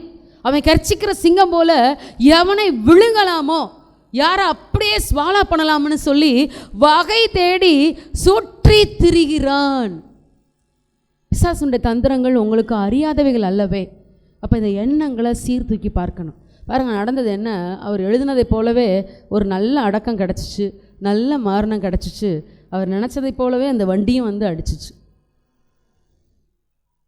நம்ம என்ன நினைக்கிறோமோ அதுதான் நம்முடைய வாழ்க்கை. அப்போ எதை ரொம்ப முக்கியமாக நம்ம யோசிக்கணும்? நான் என்ன நினைக்கிறேன், நான் என்ன பேசுகிறேன், நான் என்ன விதைக்கிறேன், அது வந்து அப்படியே காற்றில் என்ன செய்யும்னா ட்ராவல் பண்ணிக்கிட்டே இருக்கும். இங்கே தான் இருக்கும், சுற்றி சுற்றி. இப்போ என்னை பார்த்த உடனே ஒரு பாசிட்டிவ் வைப்ரேஷன் என்ன செய்யணும்? வரணும். இது தேவனுடைய பிள்ளை, இவங்க வந்தாலே சந்தோஷம் வருது, இவங்க வந்தாலே என்ன செய்யுது? ஒரு நல்ல வைப்பு கிரியேட் ஆகுது அப்படின்னு உங்களை பற்றி என்ன செய்யணும்? சொல்ல வேண்டும். எவ்வளோ கஷ்டமான பிரச்சனைகள் வந்தாலும் பரவாயில்ல, ஈஸியாக சால்வ் பண்ணிடலாம், கர்த்தர் என் கூட இருக்கிறார். தாவீதை போல் சொல்லி பழகுங்க. அது பெரிய யுத்தமாக இருக்கட்டும். உம்மாலே நான் ஒரு சேனைக்குள்ளே பாஞ்சிருவேன் ஆண்டவரே, உங்களால் நான் ஒரு மதிலையே தாண்டி போயிடுவேன், எனக்கு ஜெயம் கொடுக்குற கர்த்தர் நீர். இந்த காலை நேரத்தில் கர்த்தர் உங்களோட பேசியிருக்கிறார். நிறைய பேர் சிதஞ்ச உறவுகளோட அதை பற்றி கண்டுக்கிறாத ஒரு ஸ்டேட்டில் நீங்கள் வந்திருக்கிறீங்க. இந்த எண்ணங்கள் என்ன, எப்படியே இருந்தால் என்ன அப்படின்ற எண்ணத்தோடு நீங்கள் வந்திருக்கிறீங்க. இல்லை பிரியமானவர்களே, நீங்கள் தீவிரமாக யோசிக்க வேண்டிய ஒரு டாபிக் இது. இதை குறித்து தீவிரமாக யோசிங்க. உங்கள் வாழ்க்கையில் ப்ளைனாக சொல்லுங்கள், ஆண்டவரே என் வாழ்க்கையை நீங்கள் ஆசீர்வதிங்கப்பா. அதுக்கு எவ்வளோ தூரம் இறங்கி வர்றதுக்கு நான் ஆயத்தம். சிலவங்க இறங்கி வரவே மாட்டாங்க. நான் எப்படி முதல்ல போய் மன்னிப்பு கேட்குறது? இதெல்லாம் மன்னிப்பு சம்மந்தமான விஷயம். இதெல்லாம் மன்னிப்பு கேட்டால் தான் செட் ரைட் ஆகும், அப்படி தானே? அப்போ என்ன செய்யணும்? போய் இறங்கி பேசணும். எத்தனை பேர்கிட்ட பேசாமல் இருக்கிறோம்? போய் பேசுங்க. அவங்க உங்களை மன்னிக்கிறாங்களோ மன்னிக்கலையோ அவங்கள்ட்ட சொல்லிடுங்க. அவங்கள கூப்பிட்டு பேசுகிறதுக்கு மனசில் தைரியம் இல்லைன்னா வாட்ஸ்அப்பில் ஒரு சேட் அல்லது ஒரு வாய்ஸ் நோட்டு, சாரி நான் மன்னிச்சிருங்க அப்படி கேட்டிங்கன்னா உங்கள் வாழ்க்கை ஆசீர்வதிக்கப்பட போகிறது. உங்களுடைய தோட்டம் சிங்கார வனமாக கர்த்தர் ஆசீர்வதிக்கிற ஒரு தோட்டம் போல், கர்த்தருடைய தோட்டத்தை போல் அது மாறப்போகிறது. இந்த காலை வேளையில் வசனத்தை கேட்டதான நம்ம ஆண்டவருக்கு நம்ம ஒப்பு கொடுக்கலாமா? எல்லோரும் எழும்பி நிற்கலாமா? எல்லோரும் எழும்பி நிற்போம். கர்த்தர் நம்ம கூட பேசியிருக்கிறார், நம்மளோடு கூட இடைப்பட்டிருக்கிறார். விட்டு கொடுங்க. ஆண்டவருடைய வார்த்தை ஒரு பனியை போல் இறங்கி கொண்டிருக்கிறது. எனக்கு எல்லாம் இருக்குது, நல்ல வேலை இருக்குது, நல்ல மனைவி இருக்குது, நல்ல சம்பாத்தியம் இருக்குது, எனக்கு எதுக்கு இந்த வார்த்தைகள் அப்படின்னு அதை அலட்சியப்படுத்தினோம்னா நஷ்டம் நமக்கு தான். ஆண்டவர் சமூகத்தில், ஆண்டவரே என்னை வாழ வைக்க வந்தவரே, இந்த லெந்து காலத்தில் நான் எப்படி சதஞ்சு போயிருக்கேன், எப்படி பாழடைந்த ஒரு பட்டணம் போல் இருக்கிறேன், என்னுடைய நினைவுகளை ஆண்டவரே, என்னுடைய எண்ணத்தை நான் கண்ட்ரோல் பண்ணாமல் இருக்கிறதுனால ஒரு மதில் இடைந்த பாழான பட்டணத்தை போல் இருக்கிறேன்ப்பா. ஆண்டவரே, என் குடும்ப உறவுக்குள்ளே ஒரு சமாதானம் இல்லை, அதில் ஒரு சந்தோஷம் இல்லை. ஆண்டவரே, கீழையாத்தின் பிசின் தைலமே என் வாழ்க்கையை சமாதானப்படுத்துங்கப்பா. பிரிந்த உறவு திரும்ப மீண்டும் ஒட்டட்டும். ஆண்டவரே, என் வாழ்க்கையில் ஒரு ஆசீர்வாதத்தை தாங்க. யார் என்ன சொன்னாலும் அதுக்கெல்லாம் நான் கேட்காதபடிக்கு, அதுக்கெல்லாம் ரியாக்ட் பண்ணாதபடிக்கு என் ஆத்மாவை அடக்கி அமரப்படின்ற ஒரு பயிற்சியாக எனக்கு நீங்கள் தாங்க. ஆண்டவரே, தேவனுக்காக பொறுமையோடு காத்திருக்க உதவி செய்யுங்கப்பா. என் உள்ளத்தோட நானே பேசி என் உள்ளத்தை அடக்கி அமர பண்ண அந்த ஒரு பயிற்சி எனக்கு நீங்கள் தாங்க. ஆண்டவரே, என் நினைவுகள் எப்படி இருக்குன்றத மானிட்டர் பண்ண எனக்கு உதவி செய்யுங்க. என் நினைவுகள் கர்த்தாவே ஒரு ஆசீர்வதிக்கப்பட்ட நினைவுகளாக இருக்கட்டும்ப்பா. அதனால தான் அப்போஸ்தலனாகிய பவுல் சொல்கிறாரு பிலிப்பியரில் 4வது அதிகாரம் 9வது வசனத்தில், உண்மை உள்ளவைகள் எவைகளோ, ஒழுக்கம் உள்ளவைகள் எவைகளோ, கற்புள்ளவைகள் எவைகளோ, புண்ணியம் எதுவோ, புகழ் எதுவோ, அவைகளையே சிந்தித்து கொண்டிருங்கள். எல்லா புத்திக்கும் மேலான ஒரு தேவ சமாதானம். நீங்கள் எதுக்கும் கவலைப்படாமல், ஒன்றுக்கும் கவலைப்படாமல் உங்கள் விண்ணப்பங்களை, உங்களுடைய கவலைகளை ஸ்தோத்திரத்தோடு கூடிய உங்களுடைய விண்ணப்பத்தை தேவனுக்கு தெரியப்படுத்துங்கள். அப்பொழுது எல்லா புத்திக்கும் மேலான தேவ சமாதானம் உங்கள் இருதயங்களையும் உங்களை சிந்தனைகளையும் கிறிஸ்துவுக்குள்ளாக காத்துக்கொள்ளும். தீர்மானம் எடுங்க. கர்த்தர் உங்களை ஆசீர்வதிக்க உங்கள் பக்கத்திலேயே நிற்கிறார். அவரிடத்துல பலனை கேளுங்க. ஆண்டவரே, இதுக்கெல்லாம் எனக்கு பலன் இல்லைப்பா, இதை மன்னிப்பு கேட்குறதுக்கு எனக்கு பலனே இல்லை, இந்த பிரச்சனையை விட்டு விடுறதுக்கு எனக்கு பலனே இல்லை, இந்த கோர்ட்டு கேஸை வாபஸ் வாங்குறதுக்கு எனக்கு மனசு வரல, எனக்கு உதவி செய்யுங்க ஆண்டவரே. கேட்கலாமா? ஆண்டவர் உங்களை நீர்ப்பாய்ச்சலான தோட்டத்தை போல ஒரு வற்றாத ஒரு செழிப்பான ஒரு சிங்கார வனமாக மாற்ற சித்தமுள்ளவராக இருக்கிறார். தேவன் தாமே இந்த வார்த்தைகளை ஆசீர்வதிப்பாராக. கடந்த 3 நாட்களிலும் ஆண்டவர் திட்டவட்டமாய் நம்மோடு பேசி, முதல் நாளில் நான் என்ன செய்ய வேண்டும் என்கிற வார்த்தைக்கு நாம் கற்றுக்கொண்ட காரியம், இயேசுவையே நாம் நோக்கி பார்க்க வேண்டும். நேற்று தினத்தின் மாலையிலே தேவன் எனக்காக வைத்திருக்கிற ஒரு உன்னதமான திட்டம், அந்த திட்டங்களை நான் பெற்றுக்கொள்வதற்கு நான் எப்படி பயணிக்க வேண்டும் என்பதை நாம் கற்றுக்கொண்டோம். இன்றைக்கு ஆண்டவர் நமக்கென வைத்திருக்கிற ஒரு சிங்கார தோட்ட வாழ்க்கை, பூவும் பிஞ்சுமாய் இருக்கிற ஒரு வாழ்க்கை, முத்தரிக்கப்பட்ட ஒரு தோட்டம், நீர்ப்பாய்ச்சலான ஒரு தோட்டம், ஆனால் நாம் அதை விட்டு அதை காக்காமல் போனதுனாலே எத்தனை குழிமுசல்கள், எத்தனை குள்ள நரிகள் நம்முடைய வாழ்வை சீர்குலைத்து போட்டுவிட்டது. ஆவியானவர் இன்னைக்கு திட்டவட்டமாய் பேசியிருக்கிறார். உன் அந்தரங்கத்தை பார்க்கிற பரமபிதா உனக்கு வெளியரங்கமாய் பலன் தருவார் என்பதான் இந்த தபசு காலத்தில் வார்த்தை. பிரியமானவனே, பிரியமானவளே, உன் ஆத்துமா வாழ்வது போல உன் ஆத்துமா எப்படிப்பட்டதாக இருக்கிறதோ அப்படியே நீ இருக்கிறாய். ஆண்டவர் விரும்புகிற வாழ்க்கைக்கு, ஆண்டவர் எதிர்பார்க்கிற வாழ்க்கைக்கு, ஆண்டவரே நான் என்னை அர்ப்பணிக்கிறேனப்பா என்று சொல்லுவோம். ஆண்டவரே நாங்கள் எங்களை அர்ப்பணிக்கிறோம் ஆண்டவரே என்று சொல்லுவோம். தேவன் வைத்திருக்கிற சமாதானம், தேவன் வைத்திருக்கிற ஆறுதல், தேவன் வைத்திருக்கிற மகிழ்ச்சி, தேவன் வைத்திருக்கிற ஒரு புதிய உறவுகள் எவ்வளவு மேன்மையானது. ஆண்டவரே, நான் இழந்து போனதை நான் பெற்றுக்கொள்ள எனக்கு கிருபை தாரும் சுவாமி சொல்லி கேட்போமா? என் ஆத்துமாவை நீ ஏன் கலங்குகிறாய், ஏன் தேங்குகிறாய்? உன் தேவனை நோக்கி காத்திரு, நான் நம்புகிறது அவராலே வரும். இதுதான் தாவீதுடைய அனுபவம். இன்னைக்கு ஆலயத்திலிருந்து நாம் கடந்து செல்லும்போது, ஆண்டவரே நான் வெறுமையாய் வந்தேன் சுவாமி, தேவன் என்னை ஆசீர்வதித்திருக்கிறப்பா, தேவன் என் வாழ்க்கையை மாற்றி இருக்கிறீர் சுவாமி, எங்கள் வாழ்க்கை எப்படிப்பட்ட ஒரு தோட்டம் என்பதை நீர் கற்றுக் கொடுத்திருக்கிறீரப்பா, நான் அதை குலைத்து போட்டு விடாதபடிக்கு என்னை சீர்படுத்தும் ஆண்டவரே என்று சொல்லி ஆண்டவருடைய கரத்தில் நம்மை அர்ப்பணிப்போமா? மகா இரக்கமும் கிருபை நிறைந்த அன்பின் தகப்பனே, இந்த நாளை எங்களுக்கு ஆசீர்வதித்து தந்திருக்கிறீர். நீர் பேசி இருக்கிறீர் ஆண்டவரே. பாறாங்கல்லில் விழுந்த தண்ணீரை போல அல்ல, பஞ்சிலே விழுந்த தண்ணீரை போல எல்லாவற்றையும் ஏற்றுக்கொண்டு 100 பலன் கொடுக்க எங்களுக்கு கிருபை தாரும் ஆண்டவரே. இந்த தபசு காலங்கள் எங்களுக்கு ஆசீர்வாதமாய் இருக்கட்டும் அப்பா. நீர் கொடுத்திருக்கிற வாழ்க்கை உமக்காக நாங்கள் கனி கொடுக்க கிருபை தாரும். நாங்கள் சந்தோஷமாய் இருப்பதே உமக்கு பிரியம் சுவாமி. எங்கள் சந்தோஷத்தை நாங்கள் இழந்து போகாதபடிக்கு பிசாசானவன் எங்களுக்கு விரோதமாய் செய்கிற எல்லா வாய தந்திரங்களையும் நாங்கள் அதமாக்கி போட இந்த தபசு காலத்தில் சர்வாயுத வர்க்கத்தை நாங்கள் தரித்து கொள்ள கிருபை தாரும். இந்த 3 நாட்களிலும் தேவனுடைய வார்த்தையை எங்களோடு பகிர்ந்து கொண்டு அடியாளுக்காய் ஸ்தோத்திரிக்கிறோம். அவருடைய குடும்பத்திற்காய் ஸ்தோத்திரம், அவர்கள் செய்து வருகிற ஊழியங்களுக்காய் ஸ்தோத்திரிக்கிறோம் அப்பா. வந்திருக்கிற சகோதரிக்காகவும் நாங்கள் நன்றி செலுத்துகிறோம். தொடர்ந்து அநேகருக்கு ஆசீர்வாதமாக இருக்க கிருபை தருவீராக ஆண்டவரே.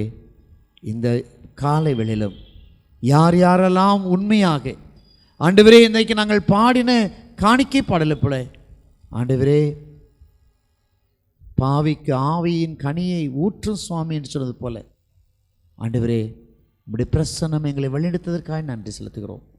தொடர்ந்து எங்களை பாதுகாத்து கொள்ளும்.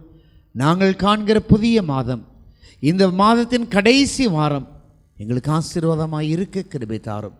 தேவனுக்கு உகந்த பிள்ளைகளாய், தேவனுக்கு சுகந்த வாசனைகளாக நாங்கள் சமாதானத்தோடு கடந்து செல்ல கிருபை தாரும் ஆண்டவரே. யாரேனும் கண்ணீரோடும் வேண்டுதலோடும் விண்ணப்பத்தோடும் வந்திருப்பார்கள் என்றால் தேவ சமாதானம் அவர்களை ஆண்டு கொண்டு, எல்லா புத்திக்கும் மேலான தேவ சமாதானம் உங்கள் இருதயத்தையும் சிந்தையும் கிறிஸ்து இயேசுவுக்குள்ளாய் காத்து கொள்ளும் என்று சொன்னது போல அப்படிப்பட்ட அமெரிக்கையின் அனுபவத்தோடு கடந்து செல்ல கிருபை தருவீராக. இயேசுவின் நாமத்தில் தாழ்மையோடு கேட்கிறோம் எங்கள் ஜீவனுள்ள பரமபிதாவே, ஆமேன். தேவனுடைய இரக்கத்திற்கும் கிருபைக்கும் பராமரிப்புக்கு நம்ம அர்ப்பணிப்போம். நம்முடைய கர்த்தராயிருக்கிற இயேசு கிறிஸ்துவின் கிருபையும் பிதாவாயிருக்கிற தேவனுடைய அன்பும் பரிசுத்த ஆவியானுடைய அனுநயிக்கமும் பாதுகாப்பும் பராமரிப்பும் வழிநடத்தலும் உங்கள் அனைவரோடு கூட இன்றும் இன்றும் சதா காலங்களிலும் நிலைத்திருப்பதாக.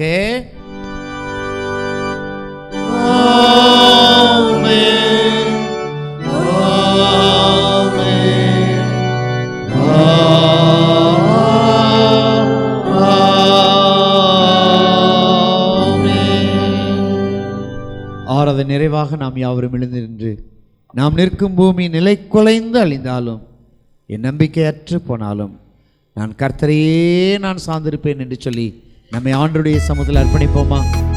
தேவனுடைய சமூகத்தில் அர்ப்பணிக்கிற ஒவ்வொரு பிள்ளைகளையும் அவர் கிருபையாய் பாதுகாத்துக் கொள்கிற தேவனாய் இருக்கிறார்.